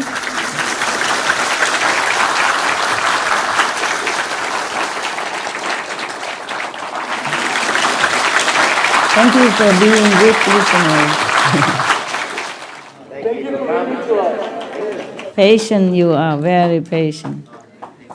Sitting in the cold floor and all day already and still need to listen.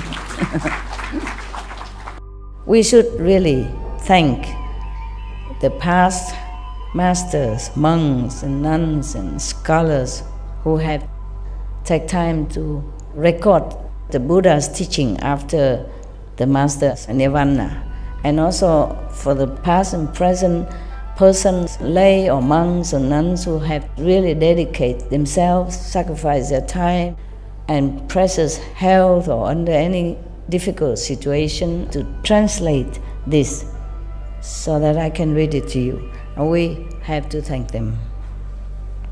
And may they be blessed forever by all the Buddhas, past, present, and future. May their merit be immense. May they be liberated forever. Thank you. With all of the masters that you hear here today, in fact, I was listening to a person that was looking for a living master that came to our center, and she said that she had to. Some of these are like horror stories. Like they had to go somewhere and make eye contact with a master, but didn't really know which master it was. Yeah. And so, but when we sit here and we listen to you, there are no masters teaching like you're teaching and giving us the instructions that we need. And in fact, I was sitting here tonight and I've had so many visions and seen so many things that I've kept to myself. But now, when you tell me about the ego and all of this, I'm glad I've kept them to myself. You're right. Okay, it's good for us to know some more than we already knew. Yes, But mind you, the ego is not just belong to any of you alone. Huh? When the Buddha was alive, he preached this wondrous Dharma, truth. And he said he will transmit the initiation to whoever would like to learn it. I think something like 2,000 monks walked out of his assembly because they think they're monks. They know everything already. They don't need to learn with the Buddha. Well, 2,000 is a number, maybe 1,850. Okay, understand? Yeah. So not like everybody can understand. Even the living Buddha is right in front of you. They will not listen. The ego, maybe some of the monks already attained some of this level that we mentioned, Buddha mentioned. So they think Buddha just talk nonsense. They are monks, holy monks already have some light or whatever they have, vision, yeah. Is easily being misled by illusion, by Maya. Just be careful, that's all. Okay, huh? Even if you study with me, have protection, but if your ego interfere, it might cause you trouble. All right. Nighty night. Love you.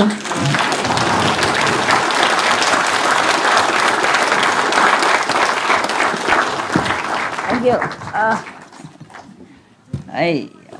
Okay. Yeah, what was? Something you need? It's all right. Thank you. Thank you very much. Thank you. All right then.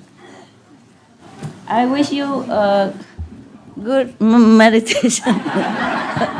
Whichever way you meditate. Be blessed. Be loved. Be happy. You okay? You okay? You cool? See you. Thank you very much.